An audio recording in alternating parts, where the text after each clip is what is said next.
Yeah, that sounds like a lot. It was good. I made some soup. Yeah. Good. I made soup. Soup to the rescue. That's good. Lots of it. Soup and Instacart. Yeah. Nice. I actually thought about you yesterday, Ken. How do you deal with sick kids when you don't have Instacart?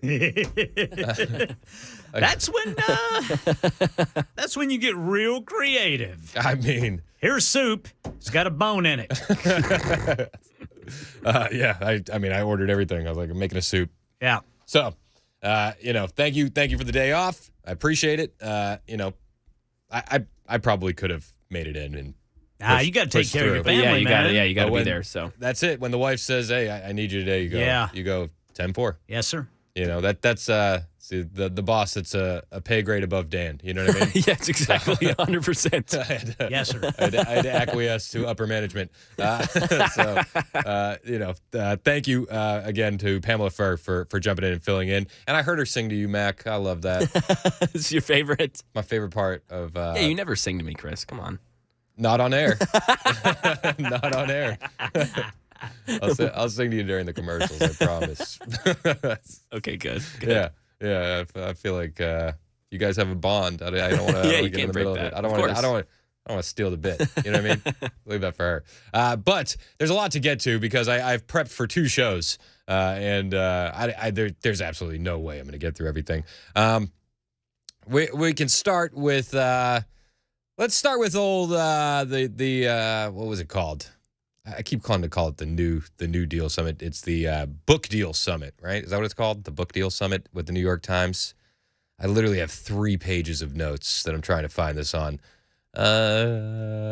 Book Deal Summit. Yep, New York Times Book Deal Summit. So this is what they do. They get interviews with some big hot shots, and they had like Bob Iger there. They had Kamala Harris. They had Elon Musk. Kamala Harris was giving an interview. She is a mess. She's a mess. Best female vice president we've ever had. I don't want to take anything away from that, but she's a mess. She's a mess. She was asked about Biden's age and if there are concerns over Joe Biden's mental and physical stamina. To the point, because it is a point that has been made. First of all, I would say that age is more than a chronological fact. Oh, all right. Get ready for that one to be used in a bunch of interviews. She had that one ready. Whoever came up with that was like, banger. Not age is more than a number. Age is more than a chronological fact. Copy that. All right, good. They've been working on that one for a minute. Write that one down. And she starts with, to the point that you're making your point. To the point, because it is a point that has been made. So deep. So deep. First of all, I would say that age is more than a chronological fact. I spent a whole lot of time with our president, be it in the Oval Office or the Situation Room and in other places. And I can tell you, as I just mentioned, not only is he absolutely authoritative in rooms around the globe, but in the Oval Office, meeting with members of Congress, meeting with leaders in industry, meeting with community leaders, I will tell you that he is in front of, often, everyone in the room in terms of thinking about how we can resolve issues, negotiate in a way that is about concession where necessary, but for the sake of accomplishment and actual work. I don't know. I don't know if I agree. I've seen Joe Biden meeting with world leaders when he seems to be falling asleep. So I don't know if he's ahead of everyone in the room all the time. I see him being very sleepy or stumbling through teleprompter reads or stumbling through pre-approved reporter questions. Age is more than just a chronological fact. But, she says we shouldn't be seduced into these arguments about age. Let me ask you in a more complicated way. I think there's a lot of people would say she can't say anything else. She couldn't tell if there was a problem. I'm not lying. If there was, but I'm telling you a fact. But if there ever is a problem, yeah. Do you think that you could go tell the American public? Do you think in your role that you're in a position to do that? Of course, if necessary, but there's no need for that. There is a political argument that is being made that is not based on substance. And you're asking me to hypothesize around what are my duties to the American people as Vice President of the United States that are based on ethics and morals and the law, I will always follow those rules. But I am suggesting to you that it is important we not be seduced into one of the only arguments that that side of the aisle has right now. That the age is the only argument we have. Age. That's it. Yeah. I can't think of anything else. I can't. Racking my brain. I can't think of any other argument that we could have why Joe Biden should be president but age. Oh, open border. Oh, new wars. Oh, crumbling economy. Oh, rampant corruption. Let's not be seduced into these arguments, she says. Thanks, Kamala. Thanks. Let's not do that. It's a political game. On this issue, in a way that is intended to distract from the accomplishments. What accomplishments? What accomplishments are we distracting from here? Can anybody help me on the super text line? What accomplishments we're being distracted from with the age argument? 615-737-9986. I don't know. I don't know of these accomplishments they speak of. They always talk about messaging. And they say they just got to get the messaging down. Here's your opportunity, Kamala. They're just distracting from your accomplishments. Tell us the accomplishments. But they don't tell us the accomplishments. In fact, they just go back to the well with old Democrat conspiracy theories. It's critically important that humanitarian aid. And it's just, it's crazy to me. This is what they say. Russia interfered in the 2016 election, targeting specific groups of Americans with dis and misinformation, with an intention to undermine the American people's confidence in our institutions. I see. They go back to the Russia thing, and I got to be honest with you. It's the Democrats that have made me question the legitimacy of our institutions. Over and over and over again, it's the Democrats. Russia! Oh, Russia! I don't know. I don't know about Russia. When I question the legitimacy in our institutions, I think about Arizona and Kari Lake. Think about all the weird ballots that they had printed. When I think about questioning the legitimacy of our institutions, I think about, big tech colluding with the Democrat Party to stamp out the Hunter Biden laptop story. It's all just Democrat things. I don't know. It's Russia. Okay. It's Russia. During this summit, she's also asked about AI. And she doesn't know much about AI, and that's pretty apparent. But she says AI is not a threat. I believe also that we should evaluate risk. There's a lot of discussion on AI that is about existential risks, and those are real, but one should also ask existential to whom? So we have an image of the Terminator and Arnold Schwarzenegger and the machine, and machine versus man, and many would argue that that is something that we should take seriously as a possibility. It is not a current threat. I don't know. Eric Schmidt, the former CEO of Google, who is a close ally of Hillary Clinton and Joe Biden, issued a stark warning about the lack of current safeguards in AI, and he's likened it to the development to the historical challenges of nuclear weapon regulation. So there's no current threat, she says. I tend to disagree. The former boss of Google, Eric Schmidt, compared the current state of AI development to post-World War II era's handling of nuclear weapons, noting that the lengthy process to establish treaties and regulations back then, and he stretched that such a luxury of time does not exist in today's rapidly advancing AI landscape. So she downplays the risk and the threat to this, but that's all she's doing. They're not doing anything to combat the risk. They're just downplaying the risk. But, can you expect the Biden administration to solve any problems? Probably not. No. She was also asked about the Biden administration's biggest problem, the border.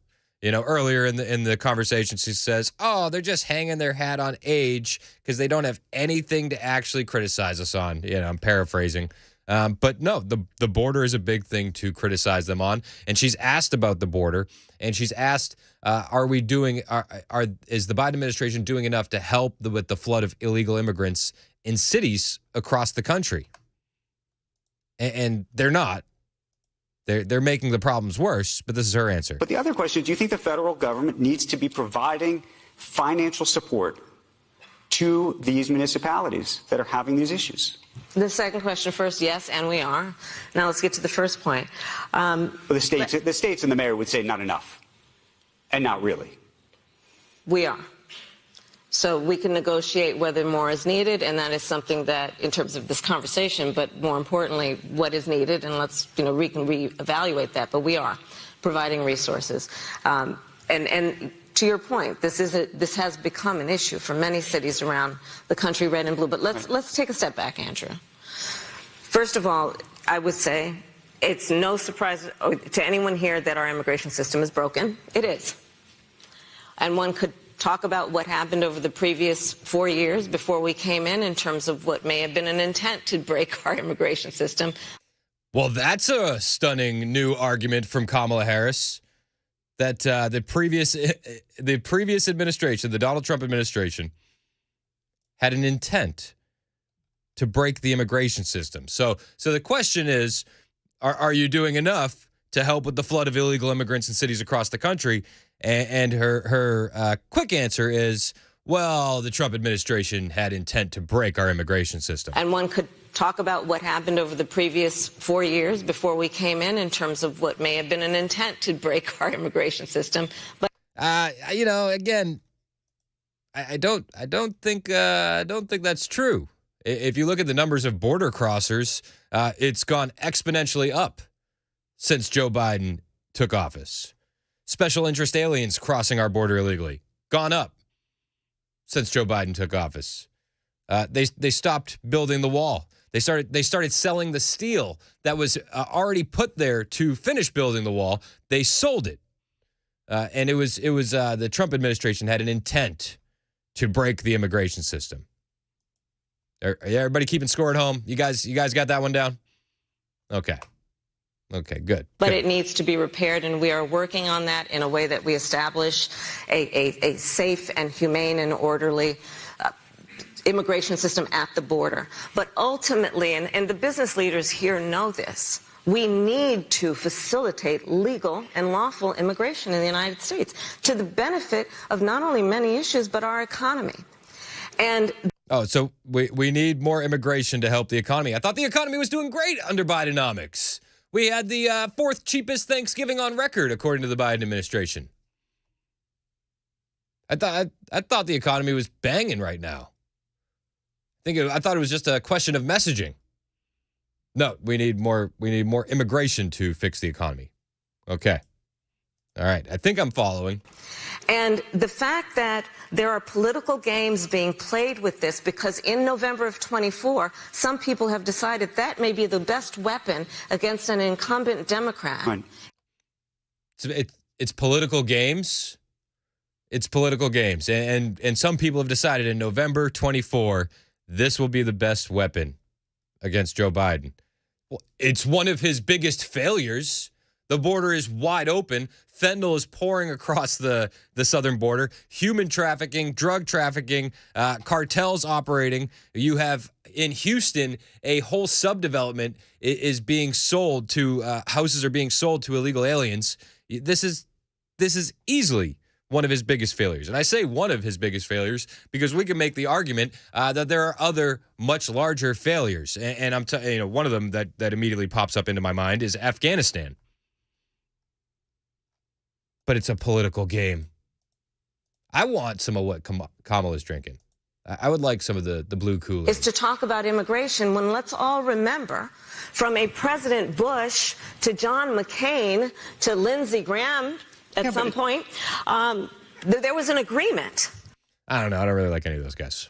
That this should be thought of as an issue that affects our country as a nation, and that this should be approached from a bipartisan perspective. Let me ask you about this. Sadly, there is no will to do that right now. Well, I think that the will to not have a bipartisan solution is really on the Biden administration side because, Republicans want to close the border and the Democrats really want to keep importing new voters and lean in on the amnesty train. I think that's why we can't come to a bipartisan agreement. I mean, the word salad from this woman, the mental gymnastics that she brings to the Deal Book Summit with the New York Times, the failing New York Times, unbelievable. But what do you expect from Kamala Harris? I mean, at least at the end of the day, she wasn't burdened by what has been, and I don't know, whatever the rest of that quote is. I was waiting. I literally listened to the whole thing. I'm like, when's she gonna say? When's she gonna say it? When's she gonna say it? And then she didn't say it. I was like, ah, Dang it. but she'll say it again soon. I promise. 921 on Super Talk 99.7 WTN. My name is Chris Hand. Don't forget, you can take us wherever you go. The TuneIn app, the iHeartRadio app. You can watch us on Super Talk TV, on YouTube, Facebook, Twitter, Twitch. All the links for the apps are in your app store. All the links to watch us and our podcasts online at 997WTN.com.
Millions of Americans impacted as a major health insurance merger is in the works. And an argument over a pet's veterinarian bills turns into murder. These stories and more at 9:30 on Super Talk 99.7 WTN. Thank you, Ken Weaver. It is Super Talk 99.7 WTN. We were talking about the DealBook Summit at the New York Times, with the New York Times. Kamala Harris was there, and she was saying, you know, age is just a chronological fact, right? It's more than just a chronological fact. And Joe Biden is so mentally fit. This is part of what she was saying when she's asked, could you even say anything if the man was in severe dementia? Let me ask you in a more complicated way. I think there's a lot of people who would say she can't say anything else. She couldn't tell if there was a problem. I'm not lying. If there was, I'm telling you a fact. But if there ever is a problem, Yeah. do you think that you could go tell the American public? Do you think in your role that you're in a position to do that? Of course, if necessary, but there's no need for that. There is a political argument that is being made that is not based on substance. There's no substance to it. None. I mean, listen, just because Joe Biden can't talk or think doesn't mean that there's any substance to the argument. Like yesterday at the Pueblo Wind Factory, this is Joe Biden, again, proving his mental clarity and fitness. Instead of cutting them, or like Congressman Trump and Bo want to do. Yeah, Congressman Trump.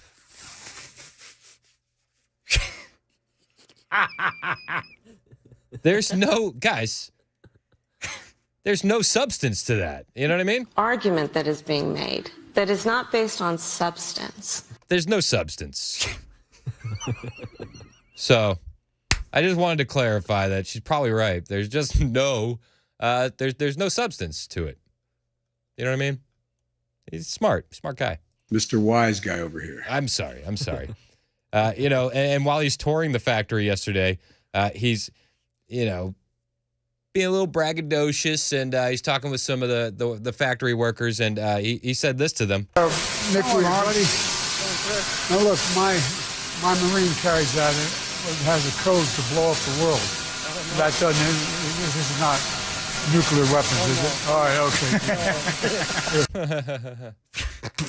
Okay. Good grief. Gosh. I mean, hey, by the way, my Marine over here, he could blow up the world. Jack. Yeah.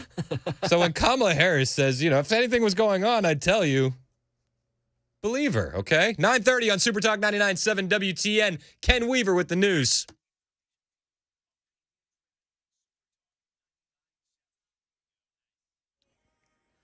I'm Ken Weaver with your top stories. Full forecast in 2 minutes. Right now, two health insurance companies, Cigna and Humana, are reportedly in talks to merge. Both companies provide health insurance to millions of Americans. The merger could position them to compete with larger providers like United Healthcare or CVS. Right now in Pennsylvania, an 85-year-old husband charged with murder after allegedly killing his wife over an argument about the cat's veterinary bills.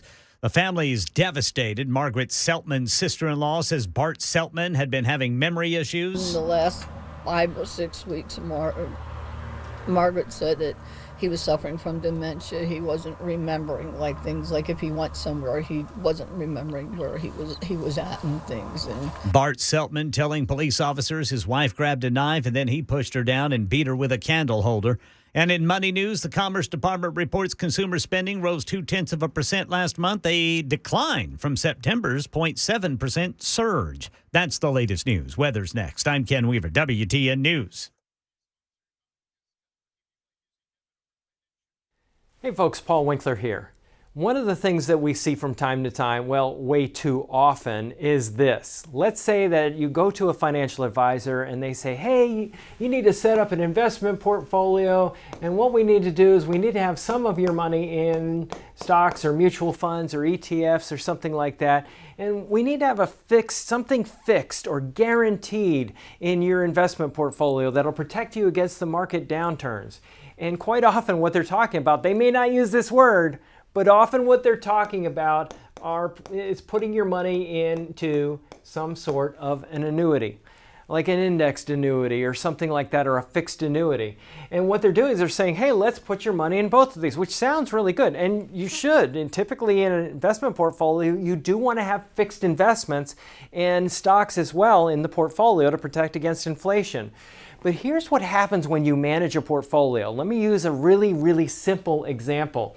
Let's say I have a portfolio and I got stocks in there. Then I have my fixed income, my bonds in the portfolio as well. And let's say I have half my money in each. When stocks really do well, what we want to do is they're going to be overweighted in my portfolio. I own too much of them because they've done well compared to bonds. It was supposed to be half and half, and now maybe it's 70% stocks and 30% bonds, let's say, or something like that. So I want to sell some of this and buy some of that to bring it back to 50-50 and back and forth throughout time. Well, the problem is when you're managing a portfolio and rebalancing in that way, bringing it back to the original portfolio mix of half and half in my example, I'm going to have to incur a trading cost or a commission or a back-end surrender with the annuity. It doesn't make any sense to use that product in this particular manner. Why do people do it? Well, the reason quite often is this. Commissions are very high with these products. And a lot of firms, they actually require their advisors to recommend a certain amount of annuities for every person that walks in the door. Now, typically annuities are used for a different purpose. They were actually designed for a totally different purpose. And that was distribution toward the end of life. When somebody looks like they're going to run out of money, they're annuitized. Now, let me tell you something. One study showed there was only like 5% of annuities are ever used in that fashion. Most often they're sold as an accumulation vehicle like this, and they were never really designed for that purpose. If you want to learn more, call us for a free 15-minute phone call or go to our website, paulwinkler.com. The number 615-851-1950 or paulwinkler.com. We don't do anything on commission, and we like to rail against these types of things and help investors do what is in their best interest. paulwinkler.com.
There was all of the criticism. There was advertisers leaving. We talked to Bob Iger I hope today. they stop.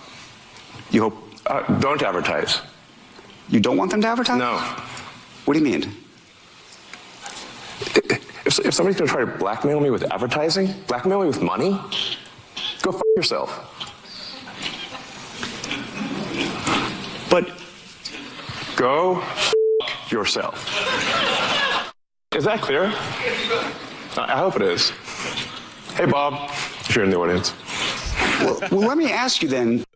Oh, that's Elon Musk at the Deal Book Summit, which is just a stupid name. I don't know. I hate that name. Deal Book Summit.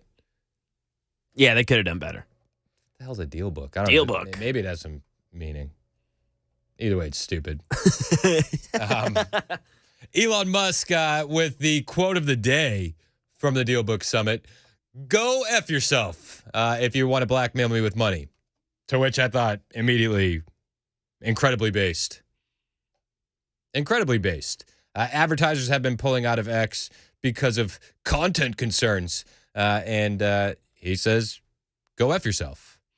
The question was asked also if his trip to Israel was an apology tour for some of the anti-Semitic posts that he made.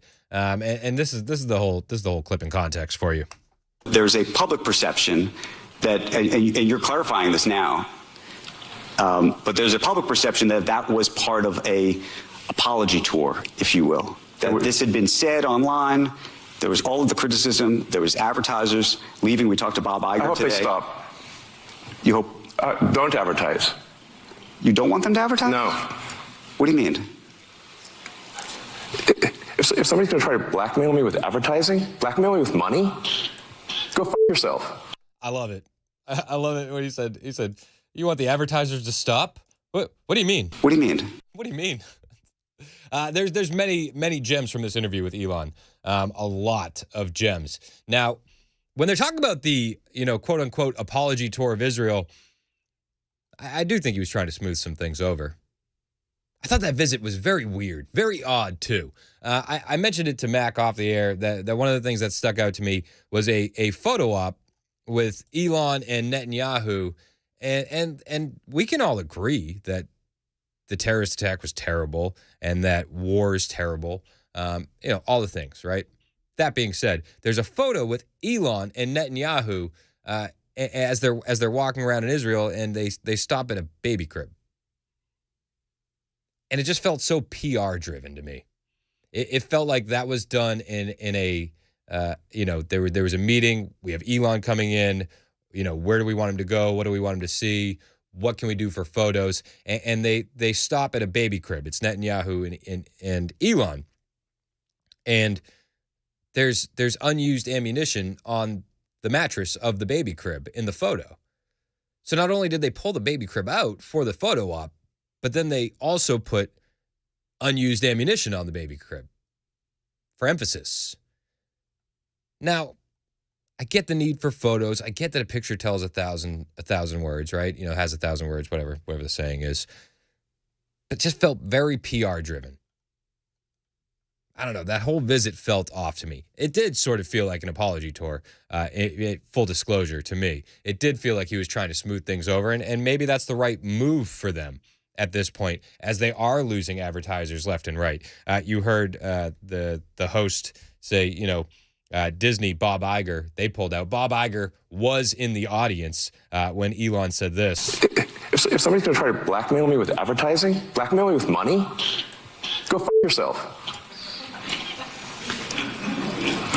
But go f yourself.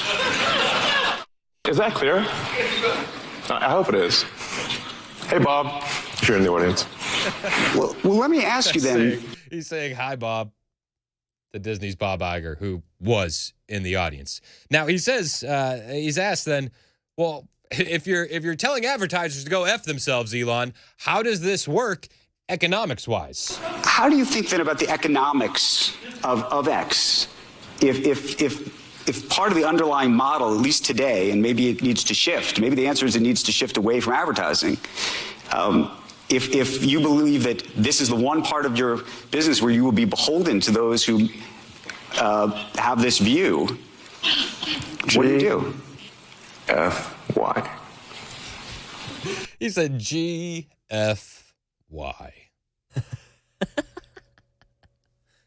I mean, listen, I don't agree with Elon on everything. I don't think he's the savior of the internet. I think there's a lot of things that give me pause on Elon, and maybe those are stories for a different day.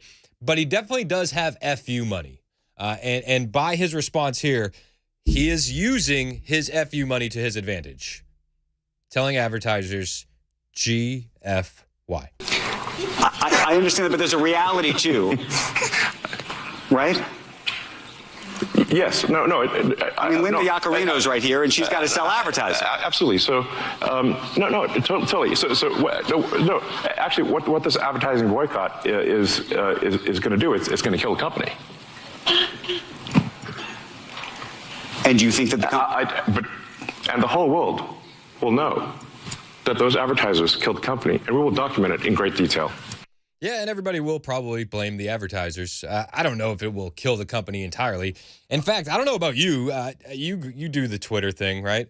I've noticed more ads on my timeline than ever. Yes. Like, bar none. For sure. Like, tons more ads. Yeah. Are they trying to make up for the millions that have been lost? Perhaps. I don't think there's any way that Twitter goes away. I think maybe Elon could realize it's a financial loss and sell it down the road to another big tech oligarch. But Twitter's not going to go away. It's not. No. The company will never go bankrupt because they're losing advertisers. But you know, the advertisers are blaming Elon. Will blame Elon, and that's what the point that the interviewer is trying to make is. But those advertisers, I imagine, are going to say we didn't kill the company. Oh yeah. They're going to say tell it to Earth. Tell it to Earth. But they're going to say Elon, that you killed the company because you said these things and that they were inappropriate things and that they didn't feel comfortable on the platform, right? That's what they're going to say. And let's see how Earth responds to that. Let's see how Earth responds. Take me to your leader. I mean... but, you know, the people will know that the company went down because of advertisers, at least the people paying attention. You know, the vote blue no matter who crowd will obviously blame Elon. Like, you could probably already, like, we could do a hypothetical and say, if Twitter goes out of business, who blames who? And we could probably divvy it up already. And then save that list for if Twitter ever does go out of business. It'll probably be pretty accurate. Like, just you know, Keith Olbermann will blame Elon. Matt Gaetz will blame advertisers. Like, it's very easy, you know. This is all very, very predetermined, you know, who would blame who. But advertisers are dropping out. They are. There's no question about that. The Washington Post just dropped out about a Pizzagate meme that Elon shared. More on that in a little bit when we talk about Seth Rich. But at the same time, the conversation moves away with Elon from Twitter and advertisers and if the company will go bankrupt, and it moves towards the presidential election of 2024. And could Elon vote for Joe Biden? Would you vote for Nikki Haley? Oh, sorry, wrong clip. This is it. Could you see yourself voting for President Biden? If it's a Biden-Trump election, for example?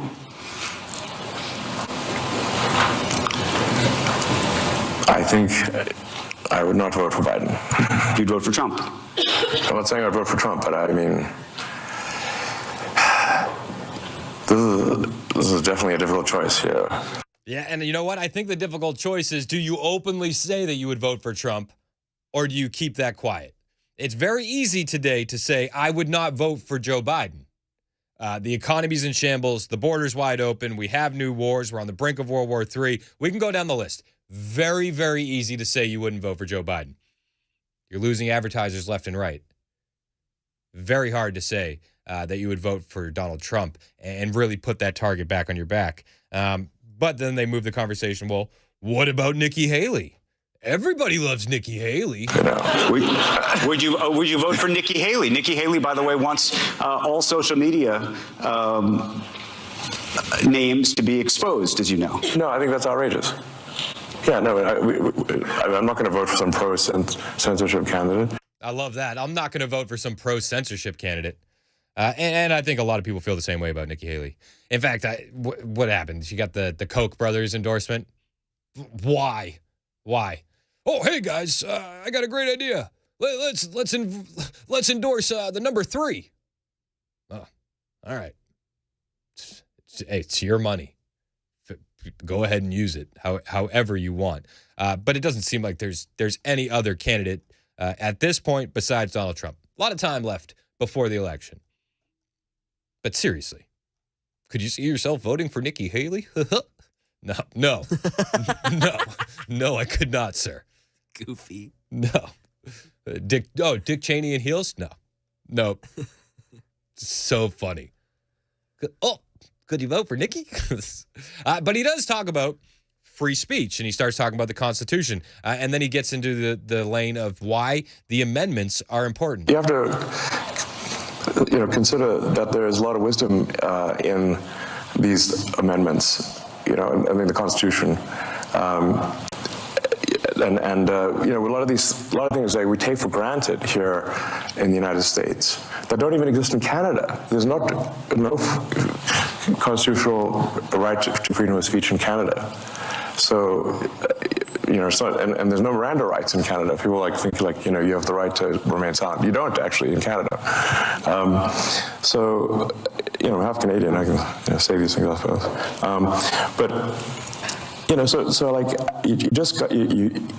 The freedom of speech is incredibly important.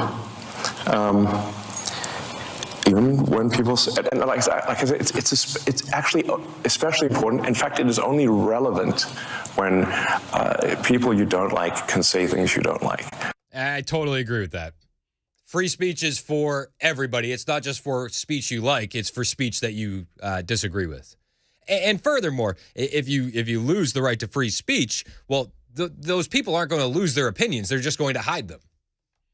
So what good does that do? My uncle would always say, why should we make Nazis not wear armbands? If you're a white supremacist and a Nazi in America, wear an armband. That's awesome. Now I know who you are. Thank you. Just let people say what they want. It doesn't make any sense to censor them. There are governments that are colluding with big tech for censorship. The Irish government, believe it or not, has been colluding with big tech to censor their citizens in response to the terror attack that left 3 kids stabbed, one in critical condition in Ireland, that then led to riots and eventually Conor McGregor being investigated for hate speech. I have audio from that, plus a couple more clips from Elon on his time at the awfully named DealBook Summit with the New York Times. We'll play that audio for you on the way. Hang out with us. Your comments, your reaction, your calls at 615-737-9986, and take us with you wherever you go. The show starts at 9, but you can listen anytime on iHeart, TuneIn. You can watch us on YouTube, Twitch, Facebook, Twitter, all the things. 997WTN.com. It's Super Talk, 99.7 WTN.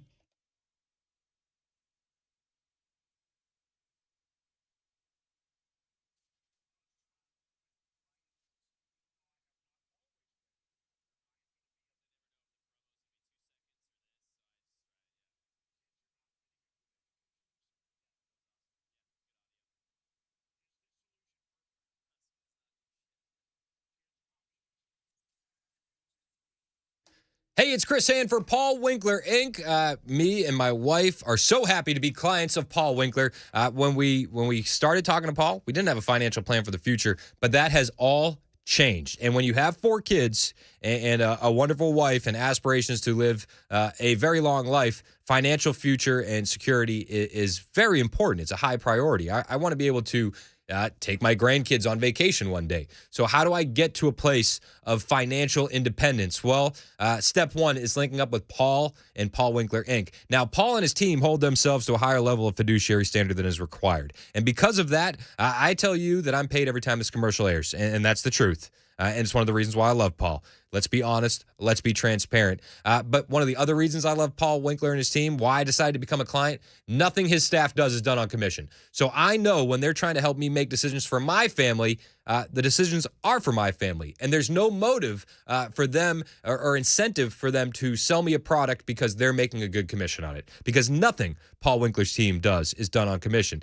Now, Paul's a smart guy. He knows the financial world better than I do. And one of the things I love is he can break it down for a guy like me to understand.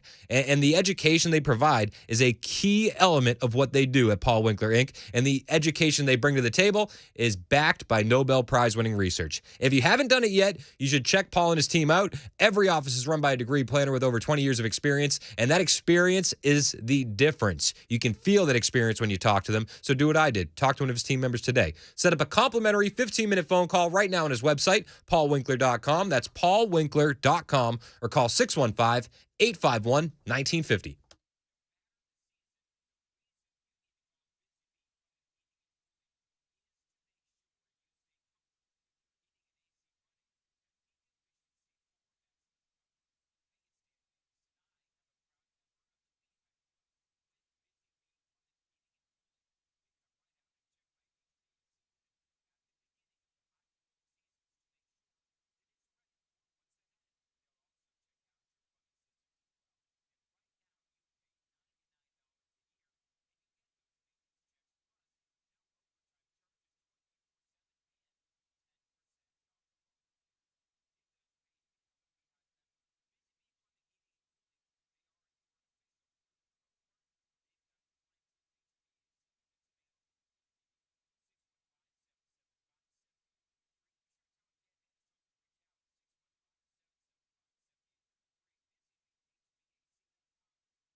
ceasefire in limbo. Millions of Americans impacted as a major health insurance merger is in talks.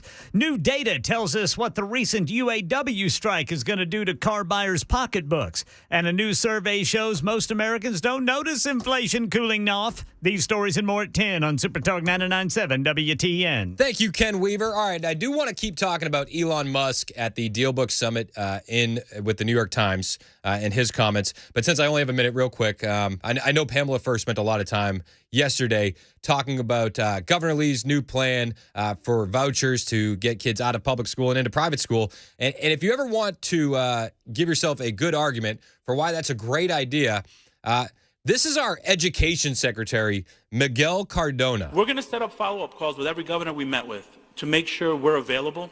As I think it was President Reagan said, we're from the government. We're here to help. Said, as President Reagan said, we're from the government. We're here to help.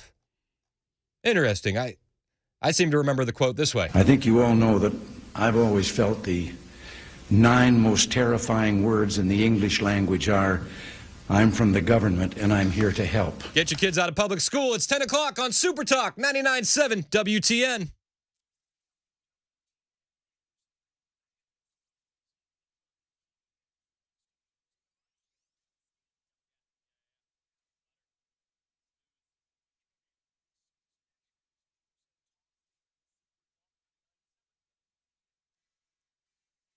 Ten o'clock on the dot. I'm Ken Weaver with your top stories this Thursday morning. Full forecast and traffic in 5 minutes. Israel-Hamas war update. A deadly shooting in the West Bank is putting a temporary extended truce in limbo. Ines de Lucuterra is in the West Bank with more. This attack on Jerusalem killing at least 3 Israelis and injuring at least 16 others. We understand it was 2 gunmen who jumped out of a car and opened fire on a group of people who were waiting at a bus stop. The 2 gunmen were then killed by off-duty IDF soldiers. Hamas is taking responsibility for the attack. They say this came in response to the killing of civilians in Gaza. Millions of Americans might want to pay close attention when talks about a merger. Here's Elizabeth Schulze. Cigna and Humana are reportedly in talks to merge in a deal that could be finalized by the end of this year. Now, these are major companies that provide health insurance to millions of Americans. Combined, Cigna and Humana are worth about $140 billion. A merger could better position them to compete with even bigger rivals like United Healthcare and CVS. Federal regulators going to closely scrutinize this deal. The previous attempt by Humana to merge with a competitor was blocked by a judge who said it would make Medicare more expensive for seniors.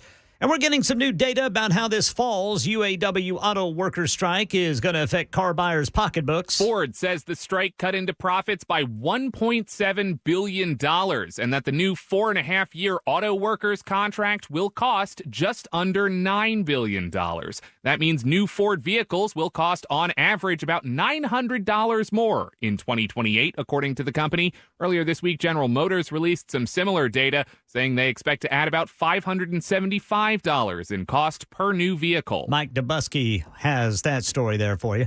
And here's some money news. A new bank rate survey shows most Americans aren't feeling the difference with inflation cooling down. About 60% of working Americans said their income, even if it increased, has lagged behind inflation over the past year. And that's up from 55% last year. Since 2021, the price of everyday items risen almost 17%, while wage growth is almost up 13%. That's the latest news. Weather's next. I'm Ken Weaver, WTN News. Today's show happened because I saw a comment. He said, why don't you do something on doves and dove fields and how to find them and things like that. So yeah, all right. Good idea. It's past the opening day, but like you said, it can work. Yeah. Because the season is long. It runs for 90 days and there's 3 segments, so we're going to cover all that today. Let's rattle off the season. September 1 through September 28th is the first segment of Dove, and then October 14th through November 5th, and then December 8th through January 15th. 15 is your bag limit. So September 1 is opening day, and that's at noon in Tennessee. September 1st has been one of those days. I mean, you'll see guys. I mean, they'll take off work. Have big big cooking and getting together with friends, and it's kind of neat to see. Yeah. Historically, it's a huge social event. I'd say the majority of the hunters probably hunt opening day, opening weekend, and then won't pick up a shotgun until next year. So, we have 2 other segments besides this one, running in October, and then even all the way through, January 15th. There's a lot of opportunity throughout the year. On our website, tnwildlife.org, on our homepage, you can click the button there to dove hunting info and fields is what the button's titled. It's got all the information on dove hunting. You can find the fields there. So let's talk about how to find a field. You click on Region 2, it pulls up the options that are available, and get down to Bark Camp Barrens, and you see it's open statewide. So the hunting's not over there. There's still opportunity. Even though we had a big opening day, let it die down a little bit and get back in there. You're going to have some good hunting, I think, there, sounds like, anyway.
.05 on Super Talk 99.7 WTN. Don't forget, we got another Super Talk Live event happening. It's our official Super Talk Live Christmas party. I'm the one that officially made it a Christmas party. But we want you to join us. You don't have to bring a gift. Just bring yourself. The gift is you coming, And it's free. Thursday, December 7th, 4 to 8 at Scoreboard at Cedar Creek Marina. We're going to be talking about all the news stories from the year. What a crazy year this has been. And we got a month left. Yeah, it ain't over. Dude, we probably could have had a banger year-end countdown if we stopped the year in July. Oh, you're right. It's just been nuts. It's been bad since, It's been all downhill all year.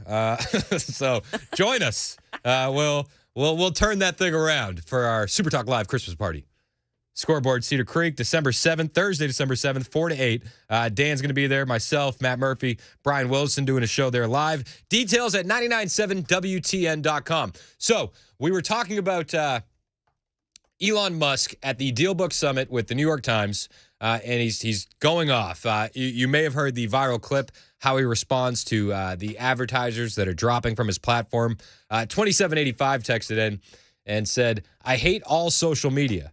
But his response to woke advertisers, and this was his response to the woke advertisers right here. If somebody's going to try to blackmail me with advertising, blackmail me with money, go f*** yourself.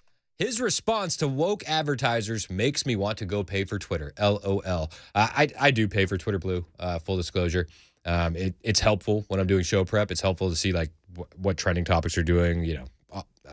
We could spend a whole segment on that. But I pay for it. I think it's cool.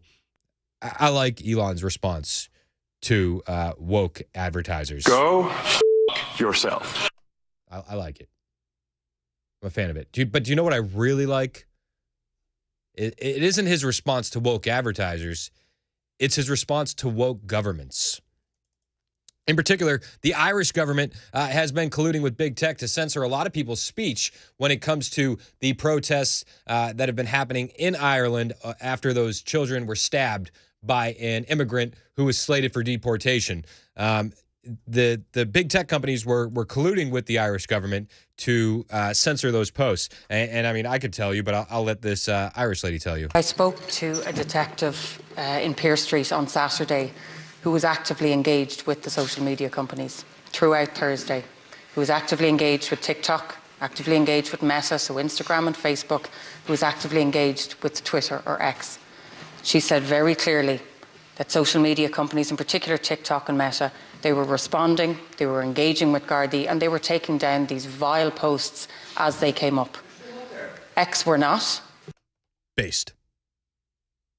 Gardaí is the Irish police. Basically, what they're doing is censoring the Irish people from talking about what's happening in the streets. TikTok was complying. Meta was complying. Facebook, Instagram is Meta. X was not. X were not. X were not. They didn't engage. They did not fulfill their own community standards.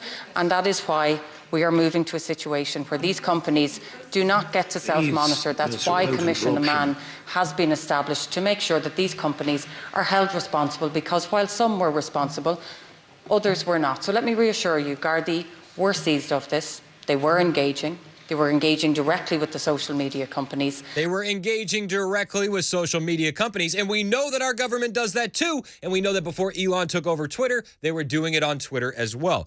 Governments are in bed with big tech. And so it's nice that Elon tells woke advertisers, I don't care what you think. But to me, it's one thing to take that stance with advertisers. It's a much bigger step to take that stance with woke governments. That is much more powerful in my eyes. And you heard it from the horse's mouth.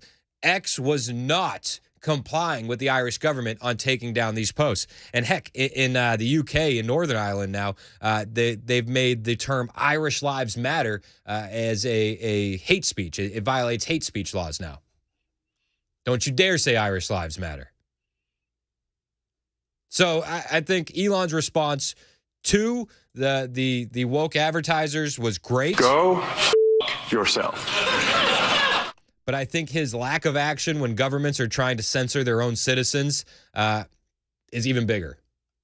I think that's even bigger. And again, I don't want to act like I think Elon is the savior of the internet. I don't. I think he has his own agendas. Sometimes they align with what we want to do. Sometimes they don't. But you know what? He's the only guy out there on social media that's not allowing governments to put their thumb on the scale. And that's huge. And I truly believe that's one of the reasons why they want to take him down and get rid of X. It's not because of the hate speech or the advertisers are dropping out. Oh, we're losing money. We got to get rid of him. It's because he's not going to let governments dictate what people are saying online. And that scares the hell out of them. That scares them more than anything. It does. There's no way around that. They're terrified of free speech. These woke, commie Western governments. You can go down the list. It's pretty much all of them. He's asked at the DealBook Summit, who do you think is more pro-free speech? Democrats or Republicans? You think that right now the Republican candidates or the Democrats are more inclined? I mean, this is where you go to, I assume, to woke and anti-woke and the mind virus issue that you've talked about. Which party do you think is more pro freedom of speech, given all the things you've seen? Because we also see, DeSantis, preventing people from reading certain things. Maybe you think that's correct. Listen, I'll stop it right there for a second. He says you also see DeSantis not letting people read things. We all know how I feel about Ron. Great governor, lousy presidential candidate. He took sexually explicit, vulgar books out of the school system. He didn't ban anybody from reading them. He didn't ban the sale of them. If you're a parent that wants to read your child a sexually explicit and vulgar book, more power to you, but he's not going to let tax dollars fund that in the school system. So to calling that, Ron DeSantis is against free speech, I think is a crock. And I'm sorry, I would probably have given that guy the same answer that Elon gives to woke advertisers. But who is more pro-free speech? Democrats or Republican? Elon, go.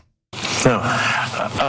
Look, we actually are in an odd situation here where, on balance, the Democrats appear to be more pro-censorship than the Republicans. And that used to be the opposite. It used to be, the left position was freedom of speech. I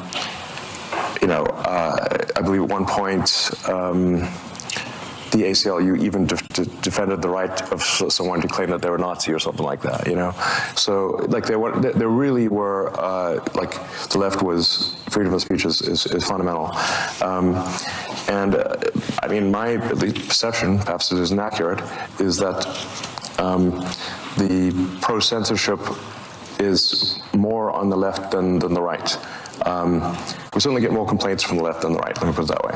I can imagine the vocal minority. Now, he says, you know, it's crazy because the left used to be more pro-free speech, and the classical liberal is pro-free speech. The classic liberal, the JFK Democrat, would be considered an extremist these days. If you're pro-free speech, you know, take Julian Assange, for example, founder of WikiLeaks. In my opinion, one of the last great journalists that we have in this world. I think that he is principled. He stood on his values. He was attacked, and he sat in an embassy for years because he wouldn't give up his sources, and he wasn't going to bend the knee to authoritarian governments. But the left celebrated Julian Assange when the cables came out showing George Bush and his regime committing war crimes in the Middle East. The left loved him. They loved him. But when emails come out that hurt Hillary Clinton, all of a sudden, free speech was out the window. He was no longer a journalist. He was a terrorist. I do have more thoughts on Seth Rich. We're going at Julian Assange and Seth Rich, and I'm gonna get to that really soon. I do want to get through the rest of this Elon audio. One of the things that I thought was very interesting was when he was asked about his aspirations for X and what he thinks X can be. But my aspiration for the X platform is that it is the best source of truth, or the least inaccurate source of truth. And well, you know, I don't know if people believe me or not, but I think honesty is the best policy, and I think that the truth will win over time. And we've got this great system, and it's getting better, called Community Notes, which is fantastic, I think, at correcting falsehoods or adding context. In fact, we make a point of not removing anything, but only adding context. Now, that context could include that this is completely false, and here's why. And no one is immune to this. I'm not immune to it. Advertisers are not immune to it. In fact, we've had Community Notes, which has caused us some loss in advertising, speaking of loss in advertising revenue. You know, he talks about it being what he hopes is the source of truth, or at least the best source that we have. And, you know, when you hear foreign governments like the Ireland government saying they wouldn't let us, put our thumb on the scale when it comes to X, but TikTok and Facebook and Instagram were letting us censor our citizens, you know, not in those words, but that's basically what they were saying. That this is what we need. We do need a platform where we aren't going to be silenced. And my head goes back to COVID. You know, you would be banned for saying it came from a lab. Oh, weird. It did. You would be banned for saying that the vaccines don't work. Oh, weird. They don't. Oh, weird. And it seems like every time it's misinformation or disinformation, we're 6 months away from being proven right. And I've been doing this show now since July. And I feel like a lot of my topics have been, hey, we knew this 6 months ago, but now it's hitting mainstream, and now we can talk about it because, you know, the people in control are saying, yeah, that's how it happened. And we see that time and time again. So I think the aspiration for X to be one of the places where free speech thrives, where ideas thrive, and they're not removing content, they're not censoring content, I think that's a noble aspiration. I think that's the best that we can hope for. Good ideas survive. Bad ideas die. Good information lasts.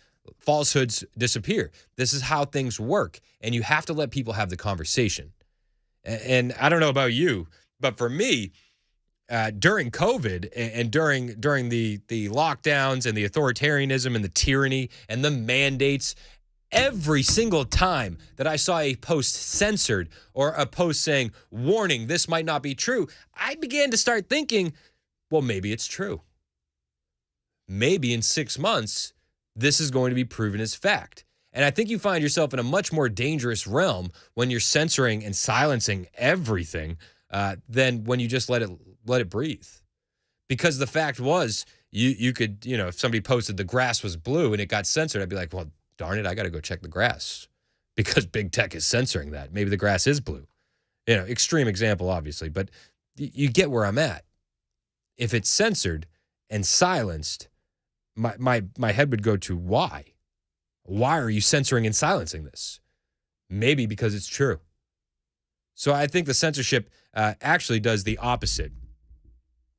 Now, it doesn't do the opposite for the NPCs out there, the non-player characters who are just programmed to do whatever they're told to do. And case in point, the Hunter Biden laptop story. But many people say that could have tipped the election in the favor of Trump had that not been censored. But it was. It was. And that's the dangerous part. So I think the fact that he's fighting for free speech and the aspiration is for it to be a place for open discussion, it's a good thing. He also had this funny story about Uber, which I'll play for you right here, losing Uber as an advertiser. If there's false advertising, the community note will say, this is false, and here is why. And there's one specific example that is public knowledge, so I'll mention it, which is at one point Uber had this ad which said, earn like a boss. And it was community noted, if by boss you mean $12.47 an hour, this did cause at least a temporary suspension of advertising from Uber. Oh, weird. If boss means $12. That's fantastic. I mean, it's pretty funny. All right, so one of the advertisers that he lost was which one was it? Shoot, I just had it. He had lost an advertiser because he posted a Pizzagate meme. And I want to talk about that. I also want to talk about Seth Rich and the new stuff coming out about the Democrat staffer, Seth Rich, who was murdered. And the FOIA request that is being sent to the FBI, and the FBI is told that they have to comply. We'll talk about that on the way. And anything else you want to talk about? You want to comment on this? You want to get involved in the conversation? 615-737-9986. 615-737-9986. It's 1021 on Super Talk 99.7 WTN.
That extended temporary truce in Gaza is in limbo, and a veterinarian believes that mysterious dog illness has come to Tennessee. These stories and more at 10:30 on Super Talk 99.7 WTN. Thank you, Ken Weaver.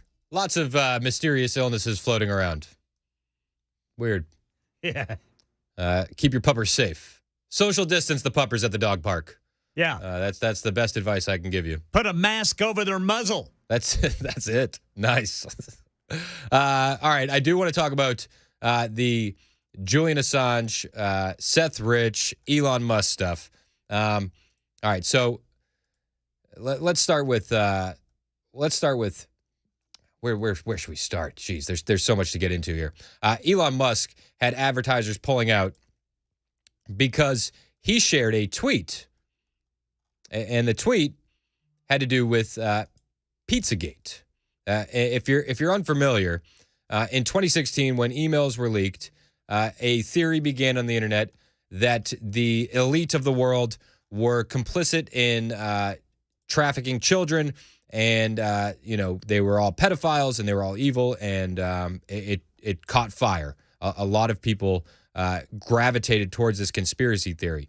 And one of the reasons why the conspiracy theory was gravitated to so much was it goes back to censorship and silence. That's why the conversation was shut down. Censorship and silence. Now, Elon tweeted out a meme, and the meme was a Pizzagate meme. Okay, and so the meme said it had a picture of the ABC journalist who was arrested for child porn. That's one of the things that he tweeted. This ABC journalist was the same guy who, quote unquote, debunked Pizzagate. Okay. This guy says, what was his name? Jordan Meek. He was an ABC News journalist. He got 6 years sentenced in a child pornography case. He was a former national security journalist, worked for ABC News. He's done a lot in government and in news. So this guy gets busted for child porn. He's one of the guys that, quote unquote, debunked Pizzagate. So Elon shares that story on Twitter. He then moves on and shares a meme.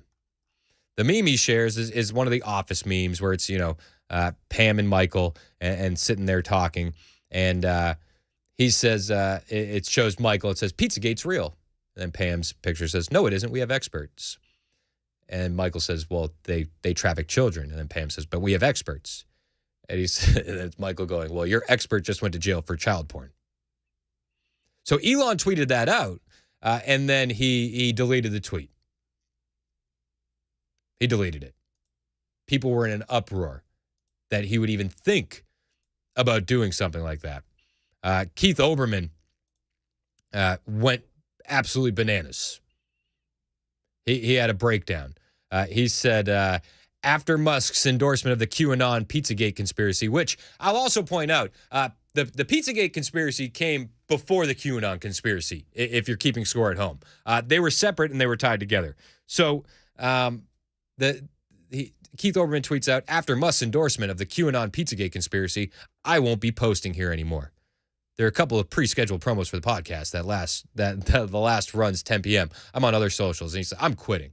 Can't believe Elon would tweet that. Keith Olbermann was back on Twitter 24 hours later, by the way, going after Lauren Boebert. So it didn't last long. He was back. He was already back. But people were up in arms. Elon lost advertisers over this. But where did the conspiracy theory come from? Where did the Pizzagate conspiracy come from? Well, it started with the leaked emails that went to WikiLeaks. Now, many people are under the impression that the WikiLeaks received the emails from DNC staffer Seth Rich. Seth Rich, and this is me going on memory because I was in some rabbit holes back in 2016. Seth Rich was a DNC staffer and a Bernie bro. He liked Bernie Sanders. And he was upset because he thought the DNC stole the nomination from Hillary Clinton and stole the nomination from Bernie Sanders and gave it to Hillary Clinton. And all of a sudden, WikiLeaks gets these emails. And then, surprise, surprise, Seth Rich gets murdered. It was classified as a robbery where his wallet is left, his watch is left, his phone is left, no money, no credit cards taken. It was a botched robbery is how they classified it.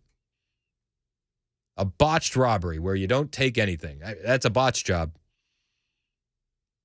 But Julian Assange came out and basically said, yeah, that was our source. And he said so numerous times. But this is Julian Assange talking about the 27-year-old that worked for the DNC that was shot in the back. There's a 27-year-old that works for the DNC who was shot in the back, murdered. What are you suggesting? I'm suggesting that our sources take risks. I'm suggesting our sources take risks. They do. I have more on this, and I want to talk to you about it. Your calls are accepted at 615-737-9986. Also, you can text in. Hang out with us. It's 10:30. Time for the news with Ken Weaver on Super Talk 99.7 WTN.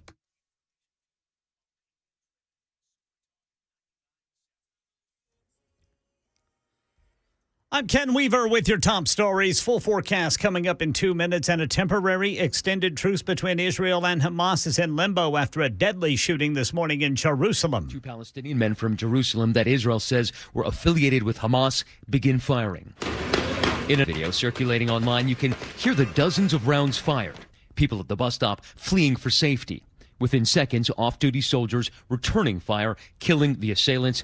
3 Israelis were killed, 16 wounded. Matt Gutman reporting. Right now in Tennessee, a veterinarian in East Tennessee believes a mysterious respiratory illness affecting dogs has moved into the volunteer state. Kingsport veterinarian Andy Cherry telling Channel 11 in Johnson City. We've done multiple respiratory panels looking for the common causes of respiratory viruses or respiratory infections, and we have not come up with any determined diagnosis for that.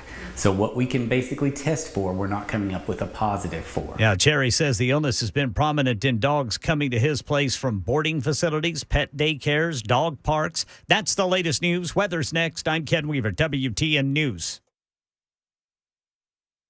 Hey folks, Paul Winkler here. One of the things that we see from time to time, well, way too often, is this. Let's say that you go to a financial advisor and they say, hey, you need to set up an investment portfolio, and what we need to do is we need to have some of your money in stocks or mutual funds or ETFs or something like that, and we need to have something fixed or guaranteed in your investment portfolio that'll protect you against the market downturns. And quite often what they're talking about, they may not use this word, but often what they're talking about is putting your money into some sort of an annuity, like an indexed annuity or something like that, or a fixed annuity. And what they're doing is they're saying, hey, let's put your money in both of these, which sounds really good. And you should. And typically in an investment portfolio, you do want to have fixed investments and stocks as well in the portfolio to protect against inflation. But here's what happens when you manage a portfolio. Let me use a really, really simple example. Let's say I have a portfolio and I got stocks in there. Then I have my fixed income, my bonds in the portfolio as well. And let's say I have half my money in each. When stocks really do well, what we want to do is they're going to be overweighted in my portfolio. I own too much of them because they've done well compared to bonds. It was supposed to be half and half, and now maybe it's 70% stocks and 30% bonds, let's say, or something like that. So I want to sell some of this and buy some of that to bring it back to 50-50 and back and forth throughout time. Well, the problem is when you're managing a portfolio and rebalancing in that way, bringing it back to the original portfolio mix of half and half in my example, I'm going to have to incur a trading cost or a commission or a back-end surrender with the annuity. It doesn't make any sense to use that product in this particular manner. Why do people do it? Well, the reason quite often is this. Commissions are very high with these products. And a lot of firms, they actually require their advisors to recommend a certain amount of annuities for every person that walks in the door. Now, typically annuities are used for a different purpose. They were actually designed for a totally different purpose.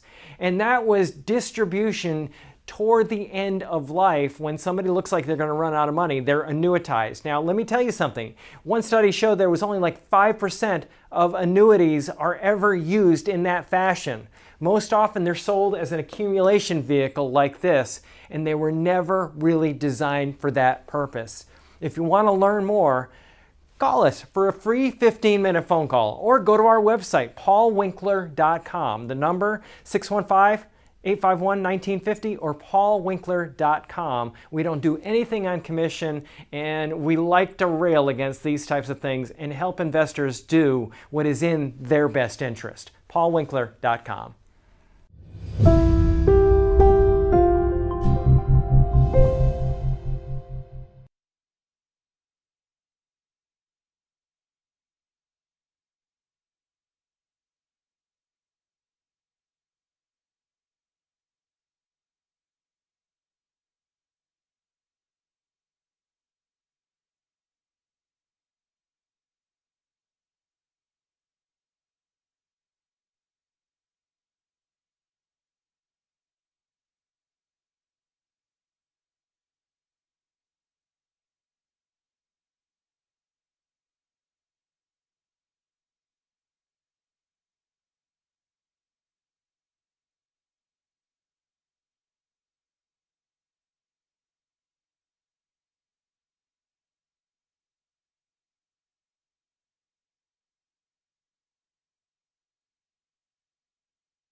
Hey, it's Chris Hand from my friend Jan Whitfield and Dental Plans with Jan. Listen, if you own a small business, you got to link up with Jan Whitfield and Dental Plans with Jan. I know that employees and retaining employees is really hard right now.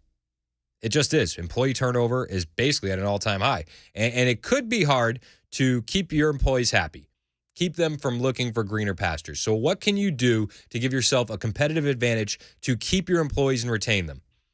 Well, what about a dental or vision plan? That could really make them feel valued or appreciated. That could be a small way to say thank you to your employees this holiday season. And it's a great way to get employees who are interviewing with other companies who don't have benefits to realize your company is where they need to be. Now, whatever kind of business you own, any kind of small business, salons, landscapes, daycares, maybe a moving company, this is perfect for you. And it's a win-win for you and your employees. Plus, the dental and vision plans, they're easy, they're affordable, and they're reputable dental plans. They're some of the most popular in Middle Tennessee. There is no enrollment fee, and your employee will be eligible for full benefits the day they enroll. It's priced right around $27 to $39 a month, depending on what benefits they're looking for, and how many employees you have enrolled in your plan. You can add spouses, you can add dependents. It's super easy. So if you have employees that are working full-time, and they need dental and vision, there's only one person to call, Jan Whitfield, 615-974-9655, 615-974-9655, or online, dentalplanswithjan.com. Super Talk 99.7 WTN. All right, so we were talking about Elon Musk, Seth Rich, Julian Assange. And I want to talk about those. And if you're about to hop out of the car, you know you can take us with you anywhere with the iHeartRadio app, the TuneIn app, so you can keep listening. I do want to get to a couple texts first. First text I want to get to is 4317. Why do you think DeSantis doesn't stand a chance? You know you have the power to affect people's opinions, right? And you even agree that he's a good governor. Don't give in to the same BS that has prevented us from electing decent candidates in the past. I don't like him. I think he's terrible at debating. I think he's got an awkward smile. I think he won the governor's office because of Trump. I think he turned on Trump. I think that he should have waited 4 years and everybody would have got behind him. And he didn't. The only thing I'd push back on is you don't think he has an awkward smile, Chris. You know he does. Fact check that for me. Fact check true. And then I got another text here from 1916. Says, and this kind of goes into what we were talking about. Why do you kiss Elon's A like you do Blackburn?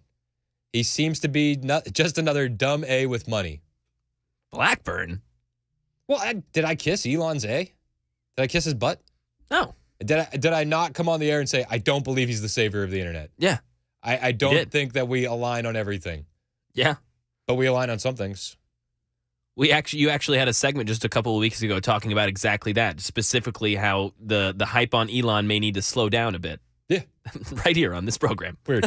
And to your Blackburn comment, 1916, about kissing Blackburn's A, I mean, I had her on to talk about the fact that she was trying to subpoena the Epstein flight logs. So, and then after she got off the air, I said, man, she didn't really give us anything. It was kind of a letdown. I was hoping for more, and she danced around the issue. So I don't know why I would be kissing Marsha Blackburn's A. I don't know. So sorry. I don't know what to tell you. But I do want to go back to what we were talking about with Elon Musk, with Seth Rich and Julian Assange. So there have been developments in the Seth Rich case. We talked about Elon Musk posting and deleting a Pizzagate tweet. Just to recap, in case you're just joining us, Pizzagate was the conspiracy, the online conspiracy theory, which they always try to tie to QAnon.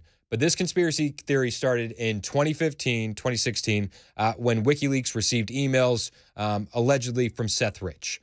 That's when the Russia collusion conspiracy theory started. That's basically that's a pinnacle moment right before the 2016 election when these emails were received. The people start digging through these emails.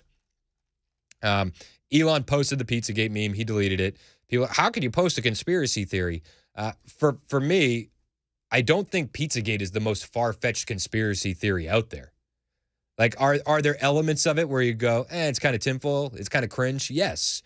But there are also elements where I can look at it and go, guys, ABC. So the Pizzagate conspiracy is that the elites and the government officials of the world traffic children and they're pedophiles.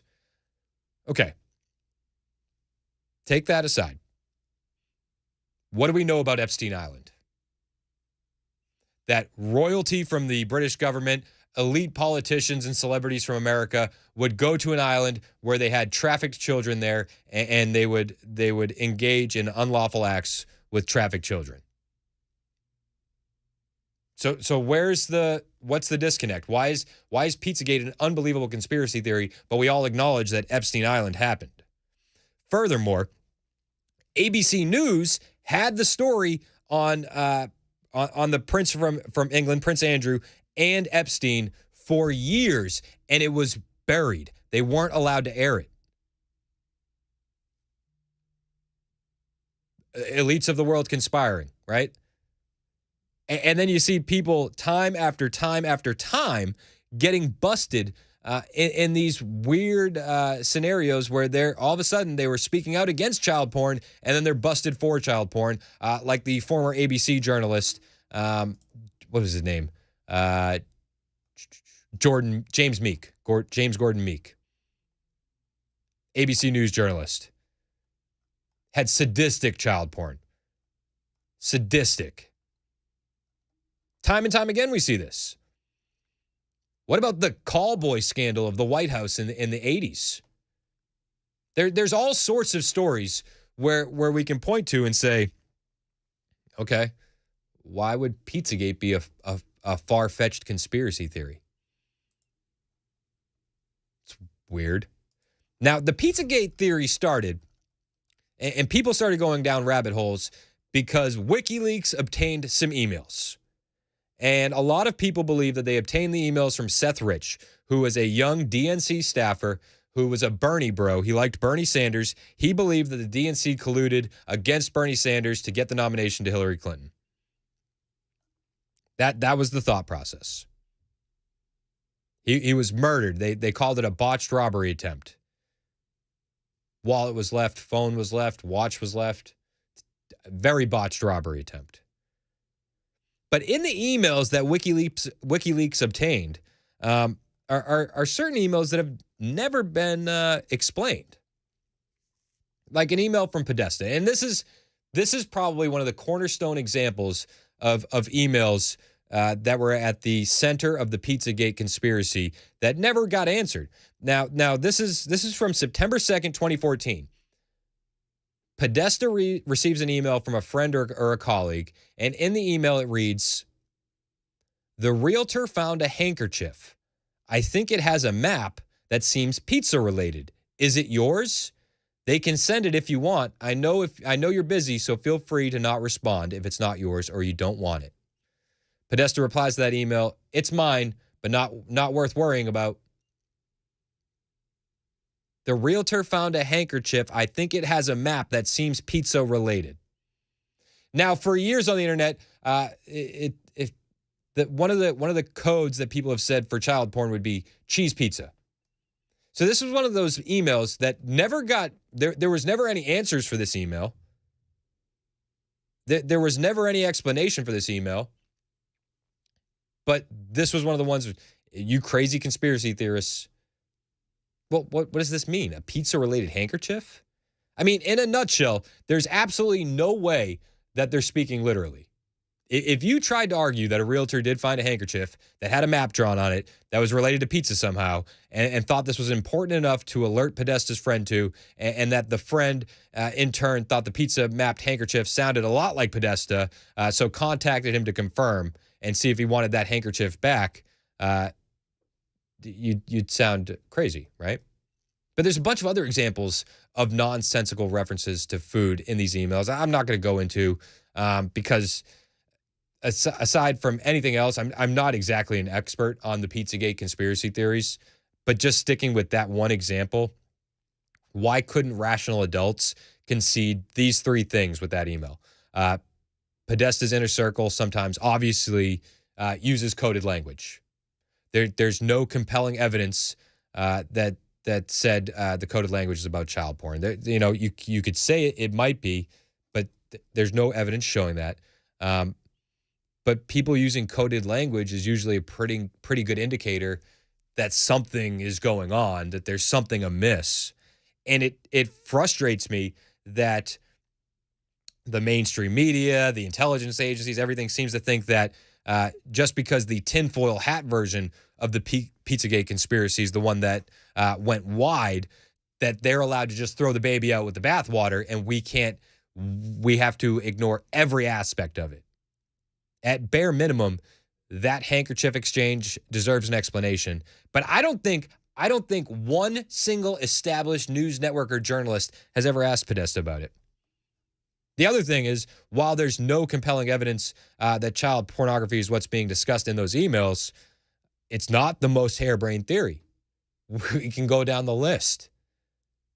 Epstein Island, the ABC reporter that just got busted for child porn, the fact that ABC had the Epstein story for years and they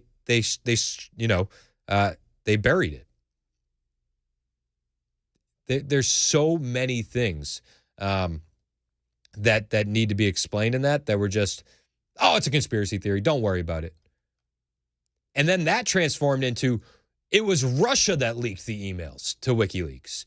And it began a whole new diversion into Trump is colluding with Russia and WikiLeaks. Which is crazy. It's crazy. Seth Rich gave the emails to WikiLeaks. And Seth Rich is why I got on this tangent, because the FBI has been ordered to hand over the laptop owned by the murdered Democrat staffer Seth Rich after a FOIA request. Judge Amos Mazant of the United States District Court for the Eastern District of Texas has ruled that the FBI had to release the laptop, siding with the person who put the request in, Brian Huddleston. It was Tuesday, a judge ordered the FBI to hand over the laptop that belonged to Seth Rich. Seth Rich is trending on Twitter. Everybody's talking about it. Marjorie Taylor Greene tweets about it. Do I have any realistic expectation that there will be anything on the laptop that will prove what we all seem to know, that Seth Rich was the leaker to WikiLeaks, that Seth Rich provided those emails, and that Seth Rich was murdered? Probably not. The FBI's had it for a while. Why wouldn't they wipe any of that clean? But I think it's interesting that a judge ordered the government to turn it over. They ordered that the laptop be turned over, and they want Seth Rich work laptop, the DVD, and the tape drive within 14 days of the issuance of that. It's interesting. It's super interesting. And I think it's high time that Seth Rich is a household name. Seth Rich has been forgotten about. Seth Rich believed in America and loved America. And, you know, he was a young guy. He liked Bernie Sanders. And that, I mean, say what you want about him. But he did what he thought was right. And he brought the emails to a place that is known for breaking these huge stories, WikiLeaks. So I think this is fascinating, and I want to be upfront and say I don't know where it's going to go, but I think it's interesting, and I think that you can say Pizzagate's conspiracy. It's all right. Well, Epstein Island was a blackmail operation in a honeypot, and they would bring people in and get them on video with minors. Weird. I mean, and that's not a conspiracy theory. It's not a conspiracy theory that story was buried by ABC. It's just not. I mean, there's a lot of conspiracy theories around this that we could dive into, but I just want to focus on what we know and what we can probably all agree on without going too into the weeds on some of this stuff. 9083 said Ben Swan did a Pizzagate segment and his career was nuked. Ben Swan, he's a good journalist. I like him. Joe says Seth Rich's parents basically helped cover up the story. I know. They also sued Fox News over it. But people do a lot of weird things under pressure. I don't know what their motives were. But I do believe that Seth Rich was motivated by the fact that he saw corruption firsthand and he loves the country and he wanted to do something about it. So I hope something comes of it. It's 10:51 on Super Talk 99.7 WTN. My name is Chris Han. Take us with you wherever you go. iTunes. Well, gosh, am I 100 years old? What is this, 2005? What was that? iHeartRadio, TuneIn. I combined iHeartRadio and TuneIn. Okay, that's fair enough. All right. I swear I'm not 90. All right, whatever. Just listen to us wherever. It's 10:51 on Super Talk 99.7 WTN.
That mysterious dog flu affecting dozens of states. Maybe in Tennessee now. We've got the story at 11 on Super Talk 99.7 WTN. Thank you, Ken Weaver. It is Super Talk 99.7 WTN. Of course, I combined where you can listen to us, iHeartRadio and TuneIn, into one thing. I accidentally said iTunes. I'm just getting roasted now on the Super Text line. John said, I might try iTunes one day. Jason said, I'm listening right now on my 8-track player. I wonder if I can watch it through my old Farmtown game on Facebook. I think you can. You can take us wherever you go. But we do want to see you in person. Super Talk Live happening again Thursday, December 7th, 4 to 8 at the Scoreboard at Cedar Creek Marina. We're going to be hanging out. Dan, myself, Matt Murphy, Brian Wilson's doing a show there live. And it's going to be an official Christmas party.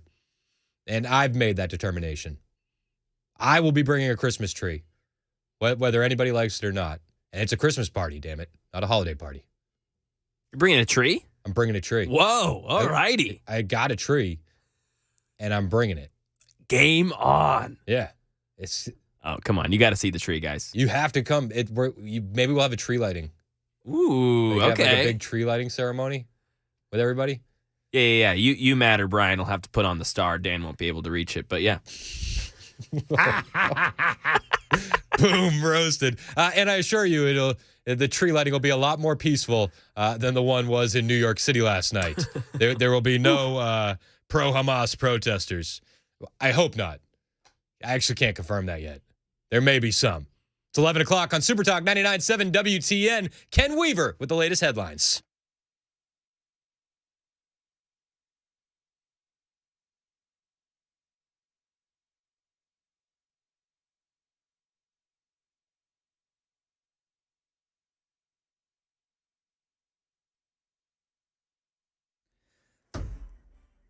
Eleven o'clock on the dot. I'm Ken Weaver with your top stories. Full forecast coming up in 2 minutes. And right now in Tennessee, a veterinarian in Kingsport says he believes that mysterious respiratory illness affecting dogs in at least 14 other states has come to Tennessee.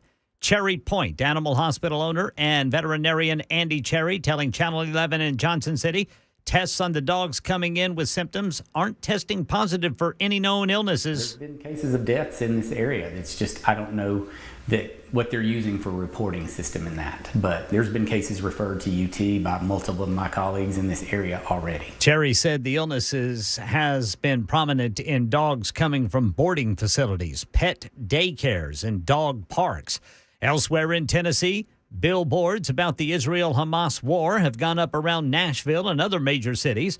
News 2 says the national nonprofit Jew Belong put up the eye-catching messages that read, "Let's be clear, Hamas is your problem too." The group says it is in response to what it says is a 400% increase in anti-Semitic hate crimes. Jew Belong's co-founder says they see Hamas as the terrorists for both Israelis and Palestinians, and that anti-Semitism feeds into Hamas and their goals. These billboards are to stay in place through the month of December. And over in the Middle East, Hamas has claimed responsibility for the murders of Israelis at a bus stop in Jerusalem this morning. This attack on Jerusalem killing at least 3 Israelis and injuring at least 16 others. We understand it was 2 gunmen who jumped out of a car and opened fire on a group of people who were waiting at a bus stop. The 2 gunmen were then killed by off-duty IDF soldiers. Hamas is taking responsibility for the attack. They say this came in response to the killing of civilians in Gaza. Ines de la Cuterra says this has put that temporary ceasefire extension in limbo. That's the latest news. Weather's next. I'm Ken Weaver, WTN News. Today's show happened because I saw a comment. He said, why don't you do something on doves and dove fields and how to find them and things like that. So yeah, all right. Good idea. It's past opening day, but like you said, it can work. Yeah. Because the season is long. It runs for 90 days and there's 3 segments, so we're going to cover all that today. Let's rattle off the season. September 1 through September 28th is the first segment of Dove, and then October 14th through November 5th, and then December 8th through January 15th. 15 is your bag limit.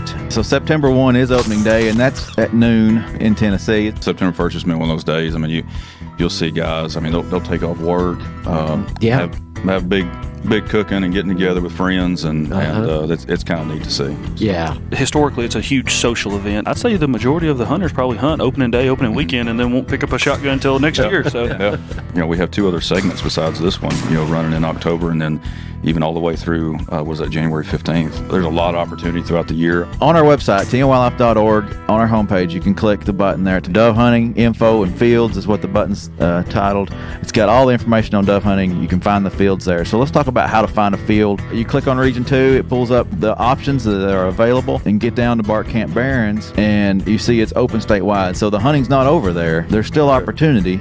Even though we had a big opening day, let it die down a little bit and get back in there. You're going to have some good hunting, I think, there, sounds like, anyway. Mm-hmm.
So I was in the production studio talking with Mac, and then I heard the intro music hit. And I said, "Oh, are we coming back right now?"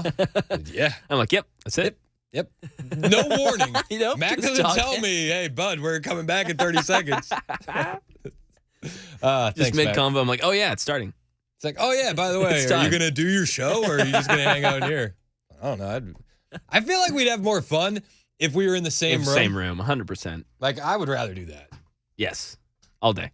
Yeah, we'd have much more fun. Get rid of this glass. Come on. Yeah, like open it up. Yeah, let's go. Why not? Honestly, that's a good idea. Those are the only kind I have. Okay. And just because I'm gonna, very funny. Thank you. He's such an idiot. All right. All right. Where were we? There's lots to talk about. We can talk about really anything.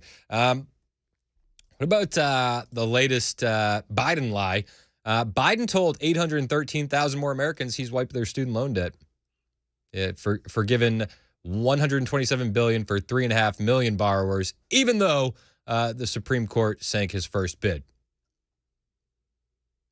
Former students will soon receive an email from Biden notifying them that their debt has been forgiven, despite the fact that his plan to cancel $400 billion in debt was rejected by the Supreme Court in June. The email making clear, this is from the Daily Mail, making clear that the help has come from Biden read, "Congratulations, your student loan has been forgiven because of my actions my administration took to make sure you receive the relief you earned and deserve." I mean, this is Joe just trying to win support for 2024 because he's losing support everywhere. And in fact, some of his biggest support leading into 2020 has just evaporated. Did you guys talk about the Black Lives Matter Rhode Island director that endorsed Trump? No. You didn't talk about that? My gosh. The More for you. Here we go. The director of Black Lives Matter Rhode Island endorsed Trump. Wow. It's wild. It's wild. Listen to this. Oh, hold on. Let me turn on my audio. There we go. You, BLM leader, and you're now endorsing Donald Trump, saying he's the best candidate we have. Why do you think he is the best candidate that we have? Because everybody else sucks. All right. Can you fact check that for me, Mac? Yeah, let me just come on. And yep, everyone else sucks. It checks out. All right. Bingo. It checks out. I got a bingo. So this is Mark Fisher. He's the co-founder and former senior director of Rhode Island Black Lives Matter. He's still in the mix with Black Lives Matter, by the way. He still likes Black Lives Matter, but he says his message is more aimed towards unity as opposed to the division that the Democrats like. But he's endorsing Donald Trump. So is he just the best of a bad group? I mean, is he not that great either, but he's just like better than the rest? That's the interview trying to say. So you're only voting for him because he's the lesser of evils, right? Well, I like Trump, personally. And I think right now who we have sitting in the Oval Office is just a deep disappointment. I deeply have disdain for him. And I really dislike the vice president as well. All right. Well, I'm agreeing with a Black Lives Matter co-founder out of Rhode Island. I didn't have that one on my bingo card. Agree with Black Lives Matter leadership. The host, during this interview, the host just begins to malfunction in real time. Like, it just doesn't compute. She can't handle any of this. What is it that why do you not like them versus like Donald Trump? What is it? Why? How? What? Why? What is it? Why? What's going on? What is it that why do you not like them? What? Why? How? How? Why? So perplexed. Have you been paying attention to what's going on in the country, ma'am? Like, I feel like it's pretty self-explanatory. Then she says to him, do you feel alone? Do you feel alone in this viewpoint in the world that you're in, being in the BLM movement? No. No. No. I do not, ma'am. He's blunt. He's to the point. Yeah. He says, do you feel alone? No. I feel like the tide is starting to turn. I feel like... Really? Really? Because I would imagine you're pretty alone, sir. He doesn't feel alone. And then he kind of gives the same thing that we heard from, I think it was before Thanksgiving. I played a panel of potential voters from Fox News, and there was an African-American lady who's running for Congress in New York. Madeline Brame was her name. And she basically says the same thing. Also, I don't know how serious of a candidate she is, but that's just what it said on the Chiron. But she said the same thing he says here. It's like we're pivoting off the plantation, and then he roasts the Democrat Party. A lot of Black people are starting to pivot off of that Democratic plantation for so long. We've been slaves to that party. Actually, we've been mental slaves, afraid to get off of that plantation because, we've been used and abused for so long at that party. They don't value our vote. Their policies are basically racist policies. I will push back on they don't value the vote because I feel like the Democrats do value the African-American vote once every 4 years. We've been used and abused for so long at that party. They don't value our vote. Their policies are basically racist policies. And I believe it's a racist party that strikes at the heart of the Black family and the nuclear family in general. And I believe Donald Trump he's the opposite. He's going to tell you how it is. He's going to give it to you straight. He's not going to, be a hypocrite and stab you in the back like the Democratic Party loves to do. It's crazy that Donald Trump has now received an endorsement from Black Lives Matter. Maybe the wildest story ever. It's insane. Trump responded to the endorsement that he received from the Black Lives Matter former co-founder and former director in Rhode Island. He posted on Truth Social, spoke with Mark Fisher yesterday, a great guy. Very honored to have his and BLM's support. What? Did we switch timelines? What is going on? Trump on Truth Social spoke with Mark Fisher yesterday. Great guy. Very honored to have his and BLM support. I have done more for Black people than any president. Parentheses, Lincoln? With a question mark.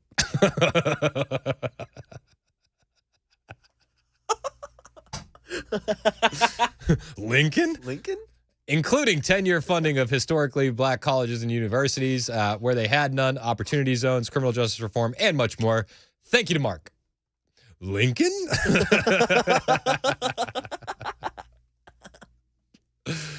Oh, Ron DeSantis wasn't happy about it.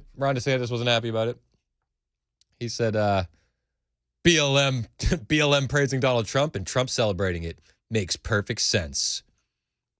Thanks, Ron. Says when BLM was burning down cities and assaulting police officers in cities across this country, Trump did nothing but sit in the White House tweeting, law and order.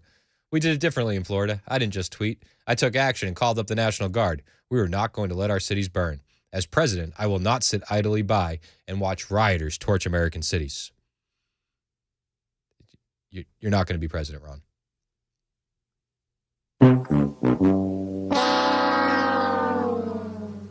Sorry. He's just not. I do appreciate Ron going on offense.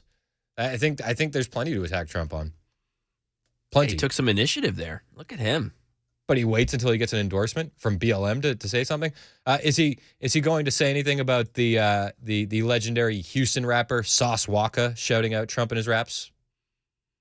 Legendary. Did you know that Sauce Walka was shouting out Trump in his raps? I was unaware of Sauce Walka. All right, well, let me play it for you. Remember, everybody was against Donald Trump. Now Joe Biden up in office, the whole hood broke his. He done fell off a bike. You done fell in the slump. The trap moving slow because the money dried up. He said Joe Biden fell off a bike. Trump, now Joe Biden up in office, the whole hood broke his. He done fell off a bike. You done fell in the slump. I just, Joe is losing so much support in the African American community, and Ron can talk all he wants about BLM and Trump yelling law and order. That's all he did. Okay, fine. Has any Republican ever gotten this kind of support from the black community? Any Republican.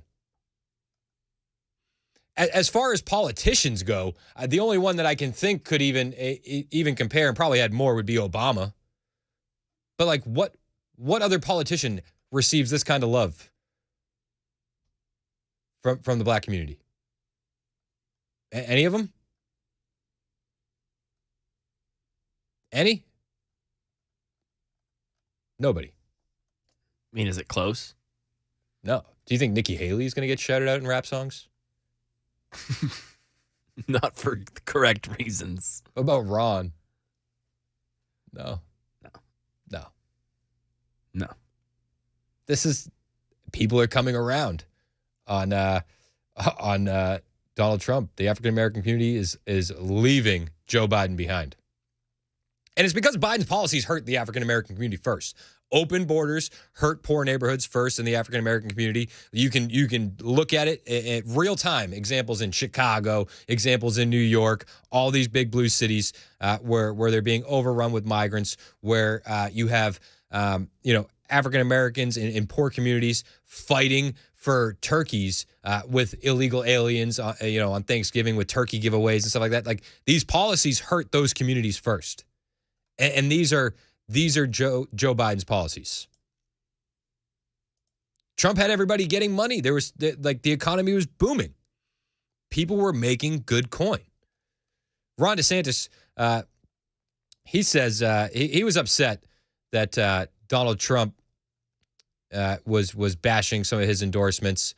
He says, endorsements shouldn't be criticized, and then he criticizes the BLM endorsement. He also criticized Nikki Haley's endorsement from the Koch brothers. DeSantis, it's crazy. Do as I say, not as I do. I mean, his campaign, Ron's campaign, has been disastrous. Bingo. It's been disastrous. And then they say Nikki Haley, oh, she's on the come up. Let's all get behind Nikki Haley and endorse Nikki Haley. Americans for Prosperity endorse Nikki Haley. Koch brothers love Nikki Haley. Gotta love somebody in third place. If you look, everybody says there's a Nikki Haley surge. If you look at the Real Clear Politics charts, there's no Nikki Haley surge over the past 30 days. It's a flat line. It's manufactured. What they've realized, the never Trumpers and the neocons and basically the Republican version of the deep state, is that Ron, who was their candidate of choice, is going down in flames. His campaign has failed, and they are fleeing the ship. And they're jumping on Nikki Haley's bandwagon. Good luck. Good luck. That's all I can say to you. There's no Nikki Haley surge. There's no Nikki Haley excitement, and they're throwing good money after bad. That being said, I think that any candidate could probably crush Joe Biden at this point. Joe Biden's in more hot water. James Comer released last night that they have now a 2018 email from a bank money laundering investigator who raised the exact concerns that the GOP Oversight Committee raised publicly about the Biden's family business, including payments that appear erratic, no business purpose, and China targets children of politicians. This is what we're seeing from the Biden crime family. James Comer said that a bank investigator flagged the wire transfers that ultimately funded a $40,000 check to Joe Biden. They're calling it, they flagged it because it was China money. And House Republicans are going after it. The money trail took 6 steps, as the committee outlined. On July 30th, 2017, Hunter Biden put pressure on Zhao for a $10 million payment using influence of Joe Biden, who is sitting in the room. We all remember those text messages and the screenshots of the WhatsApp messages from the IRS whistleblower in June. Then in August of 2017, Hunter Biden-linked bank accounts received $5 million in payment within 10 days of that text, using proximity to Joe Biden as the cudgel. Then again in August, the same day, $400,000 was wired to Owasco PC from Hudson West III, another entity controlled by Joe Biden's son, Hunter. August 14th, Hunter Biden wires $150K to Lion Hall Group, an entity owned by Joe Biden's brother, James Biden, and his wife, Sarah Biden. August 28th, Sarah Biden withdrew $50K. Same day, she deposited $50K into her shared personal checking account with James Biden. And then on September 3rd, Sarah Biden wrote Joe Biden a check for $40K as a loan repayment. But even the bank investigators emphasize how that company, Hudson West 3, did not have any investment projects at the time, yet money was being paid to Owasco PC without any services provided. The bank investigator also noted China's pattern of targeting children of politicians to purchase political influence through sweetheart deals. According to Comer, the bank investigator characterized these wire payments as erratic. No services rendered. No current business purpose. Weird. And that's the bank investigator just doing his job. That's not even the House Oversight Committee. Will anything come of this? I don't know. I wish that we could say something would come of this, but I think all we're going to do is wait and wait and wait. November 2024 can't get here soon enough, my friends. It's 11:21 on Super Talk 99.7 WTN.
A veterinarian in East Tennessee thinks that mysterious dog illness in at least 14 other states has arrived in the volunteer state. We'll tell you about it at 11:30 on Super Talk 99.7 WTN. Thank you, Ken Weaver. It is Super Talk 99.7 WTN. My name is Chris Hand. Listen to us wherever you go with the iHeartRadio app or the TuneIn app. We had a joke earlier because I combined those and I said iTunes. You can also listen on your 8-track player, your record player. Keep the record player on for your kids. That's what you need to do. So we were talking about, what were we talking about? Just Ron DeSantis and Nikki Haley being terrible. That was pretty much it, right? It's about right. Yeah. They think they're doing great. In fact, it seems like all of the Republican candidates seem like they're doing great. In fact, Chris Christie, he went on CNN, and he's got news for you. He may not be gaining endorsements like the other guys, but his campaign's gaining momentum. Well, Trump's voters in New Hampshire said they are open to changing their minds between now and primary day on January 23rd. So, I know everybody wants to make this race over now, but it's not over, and it's not even close to over. And when you look at the history, forget about predictions. Let's look at what's happened over time. Mm-hmm. And what's happened tells you that there's a long way to go here, and I like the fact that we're gaining momentum now. Gaining momentum.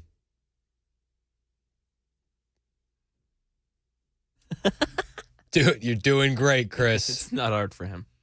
No, just got to roll. Sorry, we won't do jokes like that. It's not my style. No, not at all. Not at all. No. Some people eat it up, though. Yep. Oh, dude. So funny. All right. Listen, so the presidential election, it's coming. It's coming quick. In the meantime, we have these new updates from the House Oversight Committee.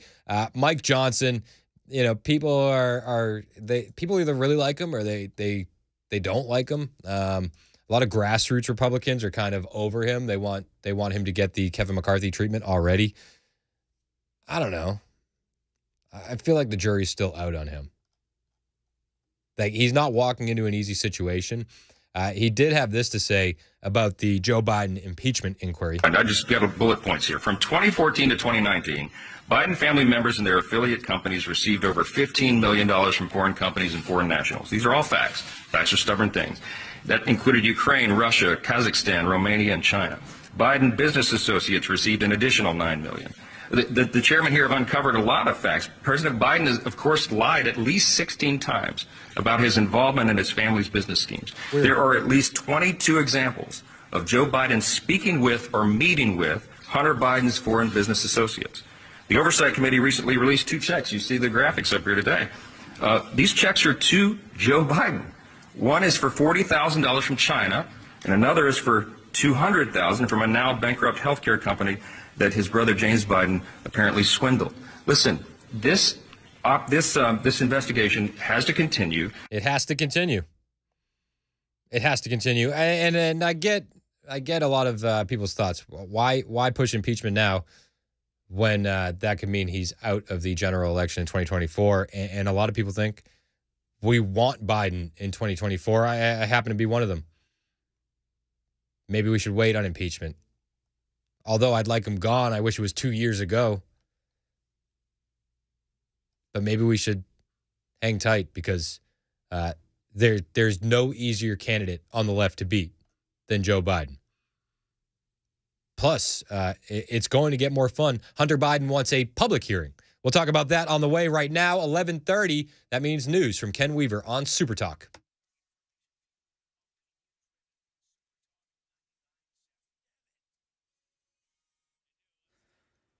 I'm Ken Weaver with your top stories. We've got the full forecast in 2 minutes. And right now in Tennessee, a veterinarian in Kingsport believes that mysterious respiratory illness affecting dogs in a dozen other states has come to Tennessee.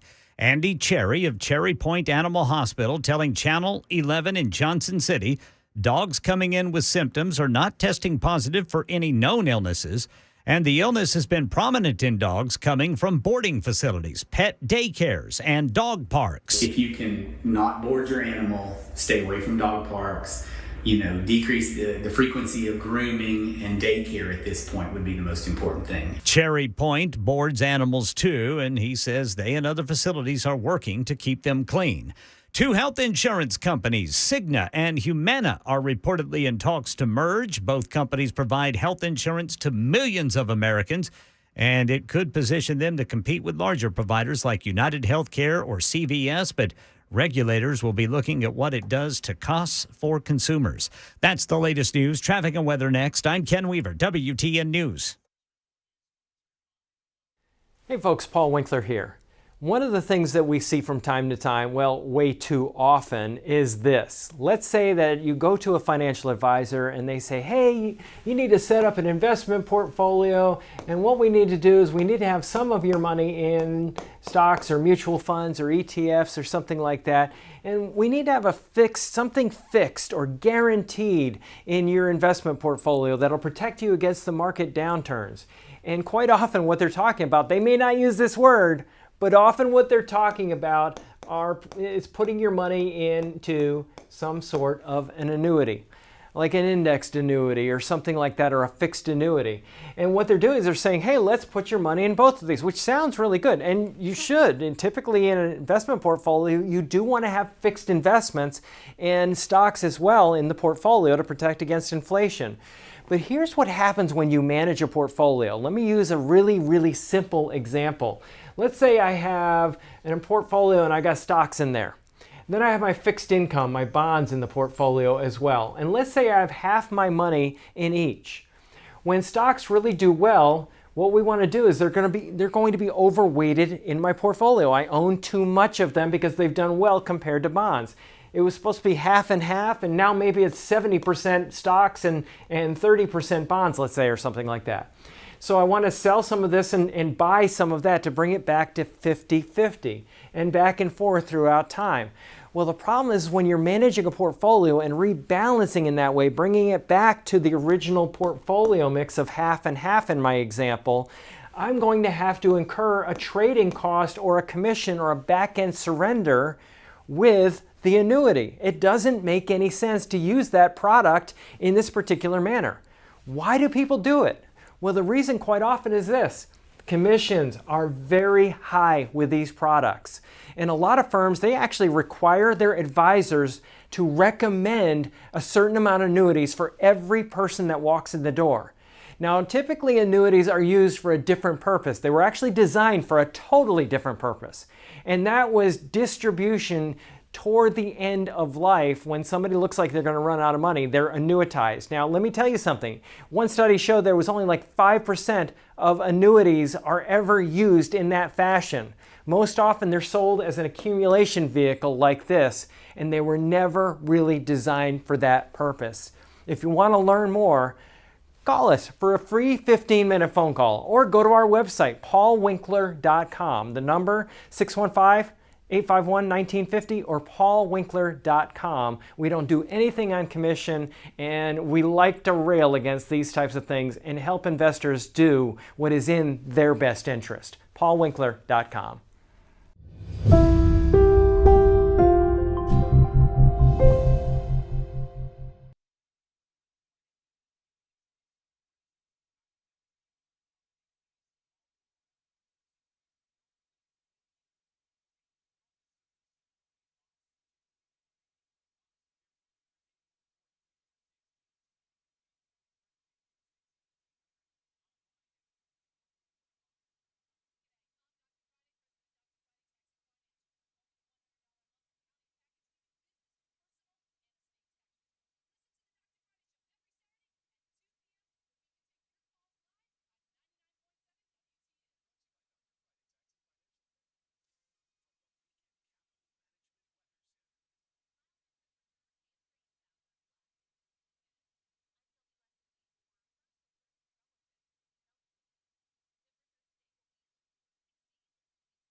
$11:35 on Super Talk 99.7 WTN. My name is Chris Hand.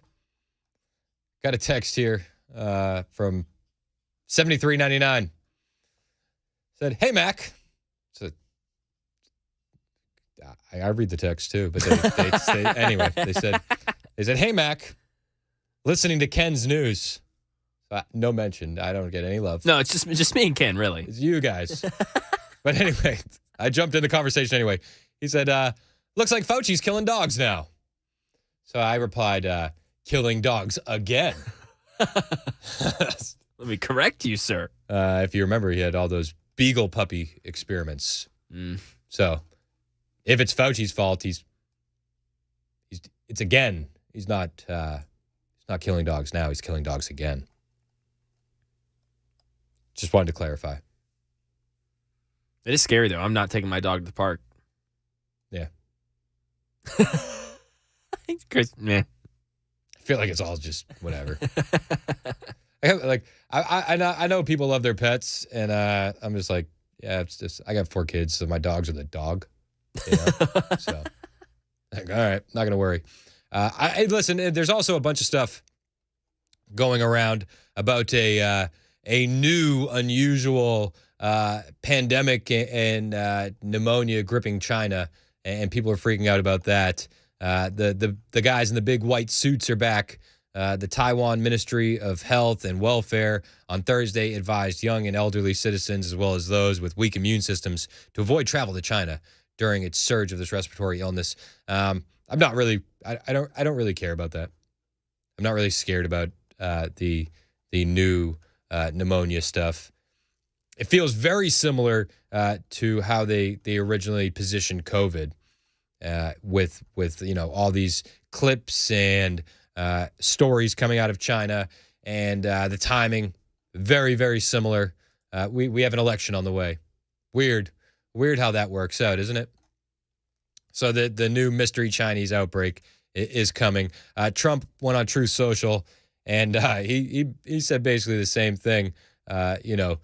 That we're not going to comply with left-wing lunatics if they try to bring back COVID lockdowns and mandates over this new mystery outbreak coming out of China now. The left-wing lunatics are trying very hard to bring back COVID lockdowns and mandates.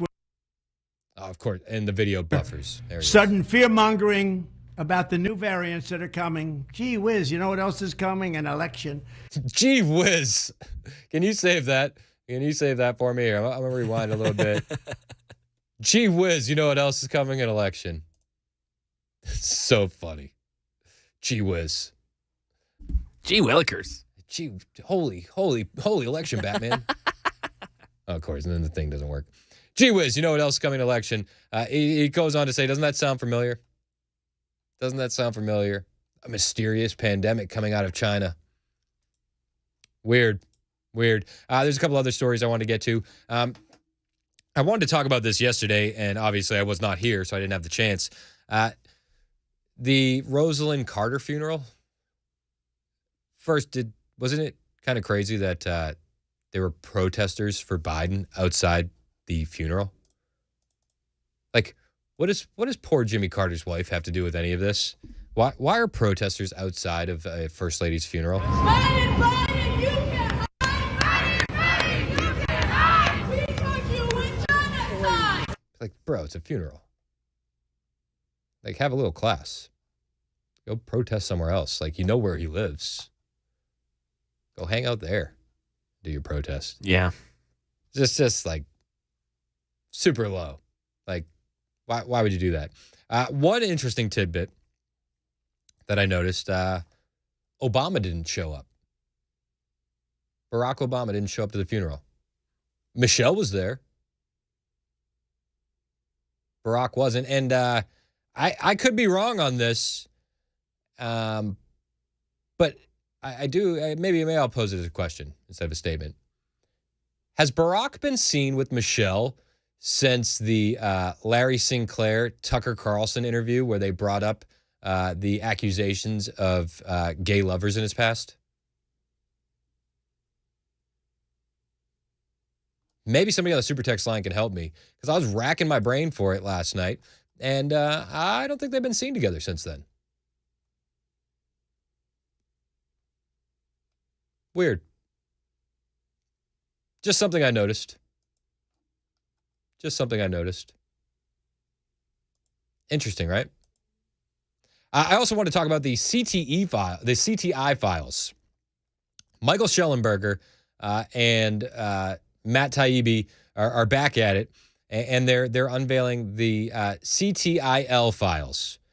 Many people, this is Michael Schellenberger on Twitter, many people insist that governments aren't involved in censorship, but they are, and now a whistleblower has come forward with explosive new trove of documents, rivaling or exceeding the Twitter files and the Facebook files in scale or importance.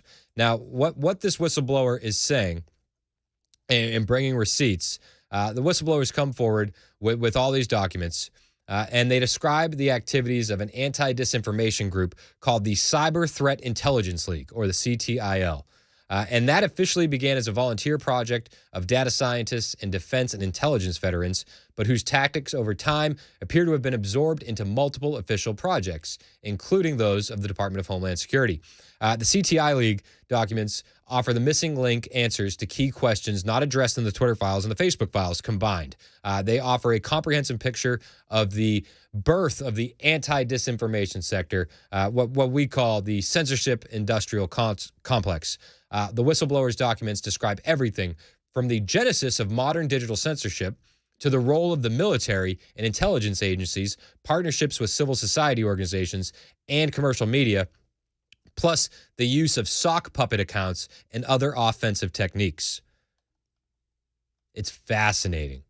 Fascinating. You got to check out Michael Schellenberger. He's at Schellenberger, Schellenberger on Twitter.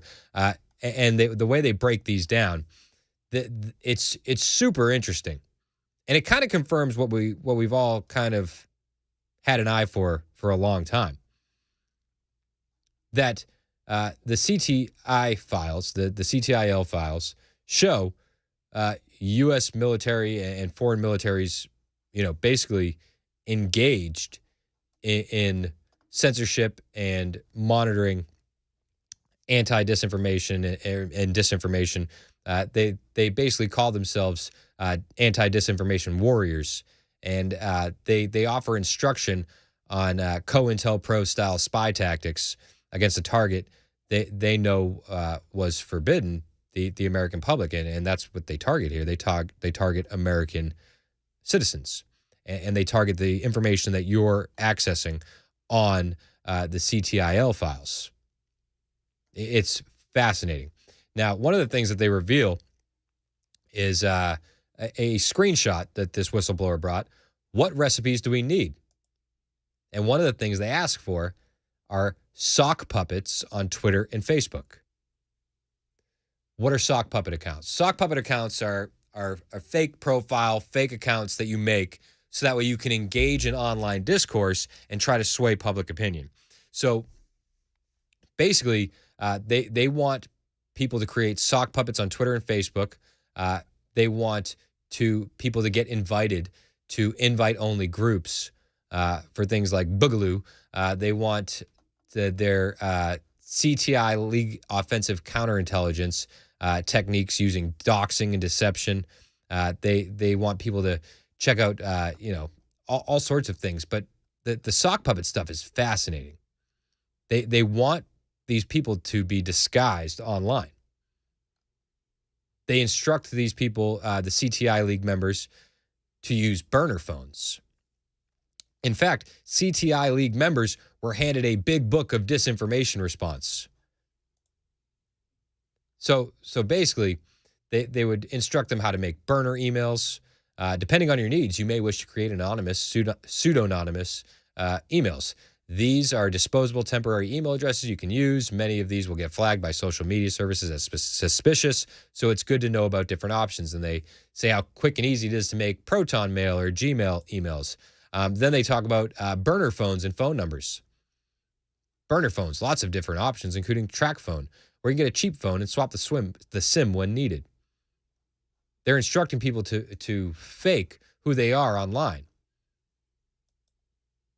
Then they show how they have these tactics where they kind of message each other and say, we need to all get on this one person. So in a CTI incident report about an anti-lockdown meme, researchers asked if they had enough to ask for accounts to be taken down. If not, if we don't have enough for an account to be taken down, can we get all troll on their bums?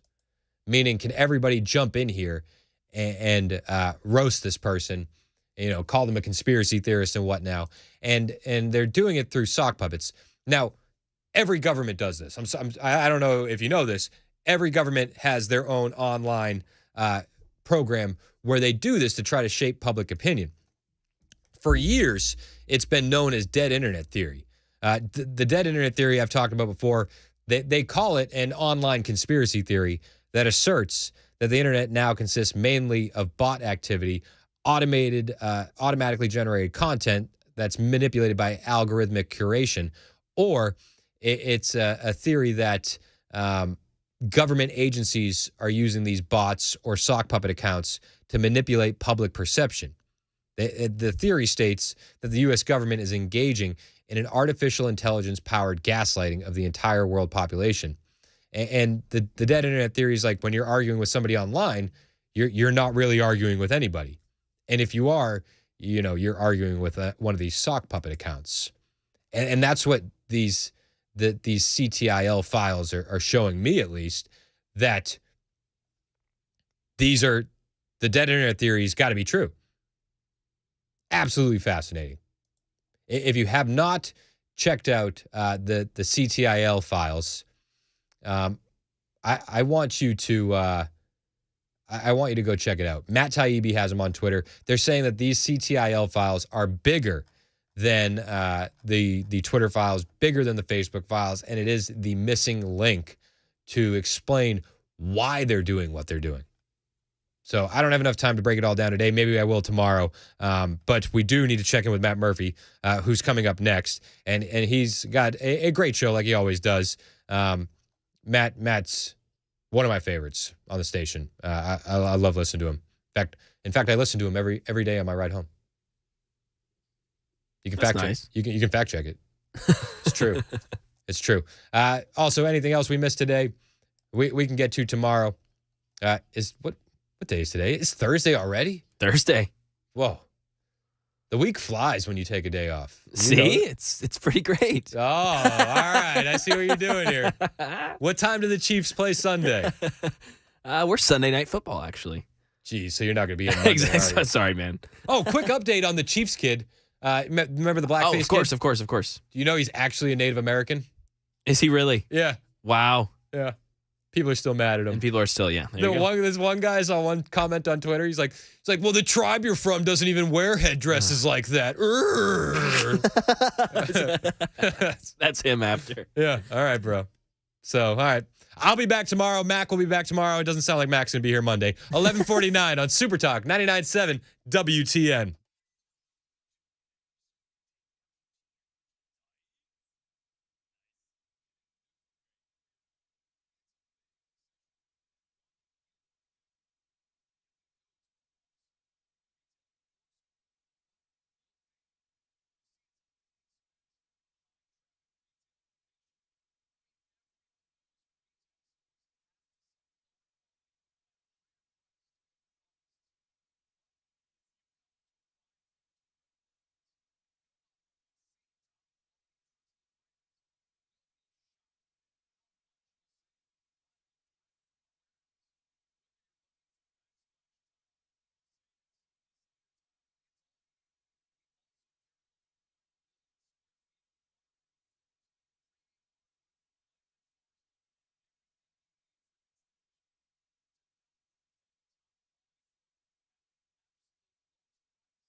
11:55 on Super Talk 99.7 WTN. I can't believe that I went the whole show and I didn't really even mention the epic debate of all debates happening tonight.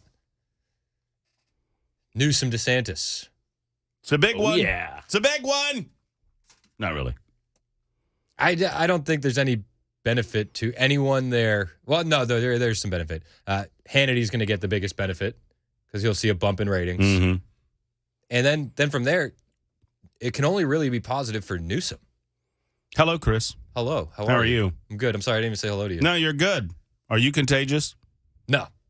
I don't know. I don't take any tests. Are you sure? No. No, I'm not sure. Okay. I don't do that stuff. I don't think those two answers go together, but that's okay.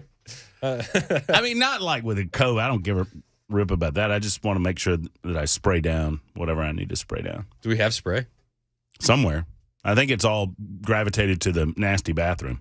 Oh, yeah. That bathroom, boy. Some mornings, it gets rough out there. It gets rough.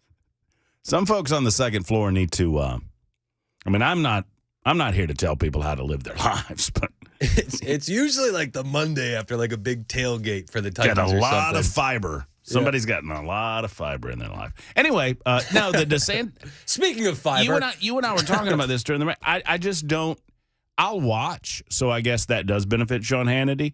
I do think that it is a new beginning or the end, and I think it naturally is going to be the end because I don't think DeSantis can do anything to make it a new beginning. Meaning, he would have to destroy Gavin Newsom tonight. He has to literally mop the floor with him.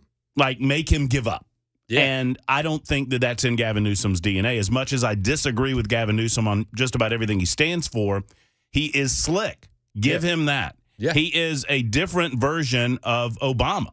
Obama was a slick politician and understood how to present his viewpoint in a way that was kind of okay with the people that aren't really paying attention.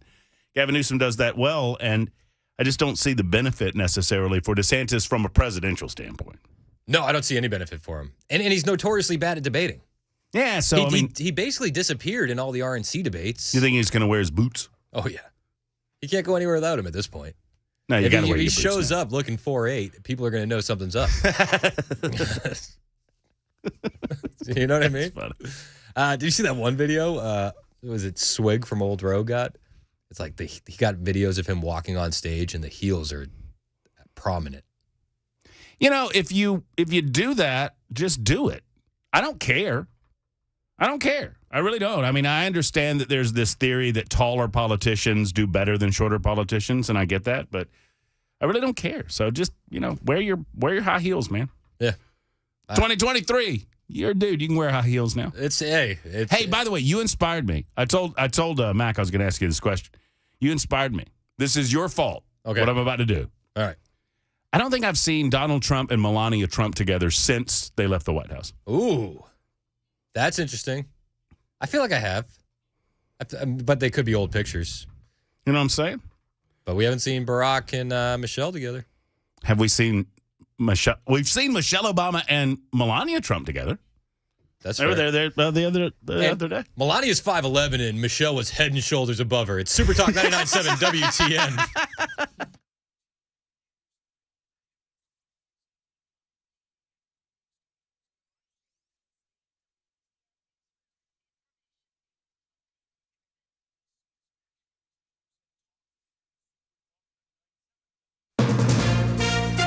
From ABC News, I'm Chuck Severson. Israel and Hamas agree to extend their temporary ceasefire for at least one more day. 2 more Israeli hostages released today. ABC's Tom Rivers says the U.S. Secretary of State's back in the region. Antony Blinken's return comes as intense negotiations continue with Qatar trying to extend the truce even further. Speaking during a one-on-one with Israeli President Herzog in Tel Aviv. This process is producing results. It's important, and we hope that it can continue. As he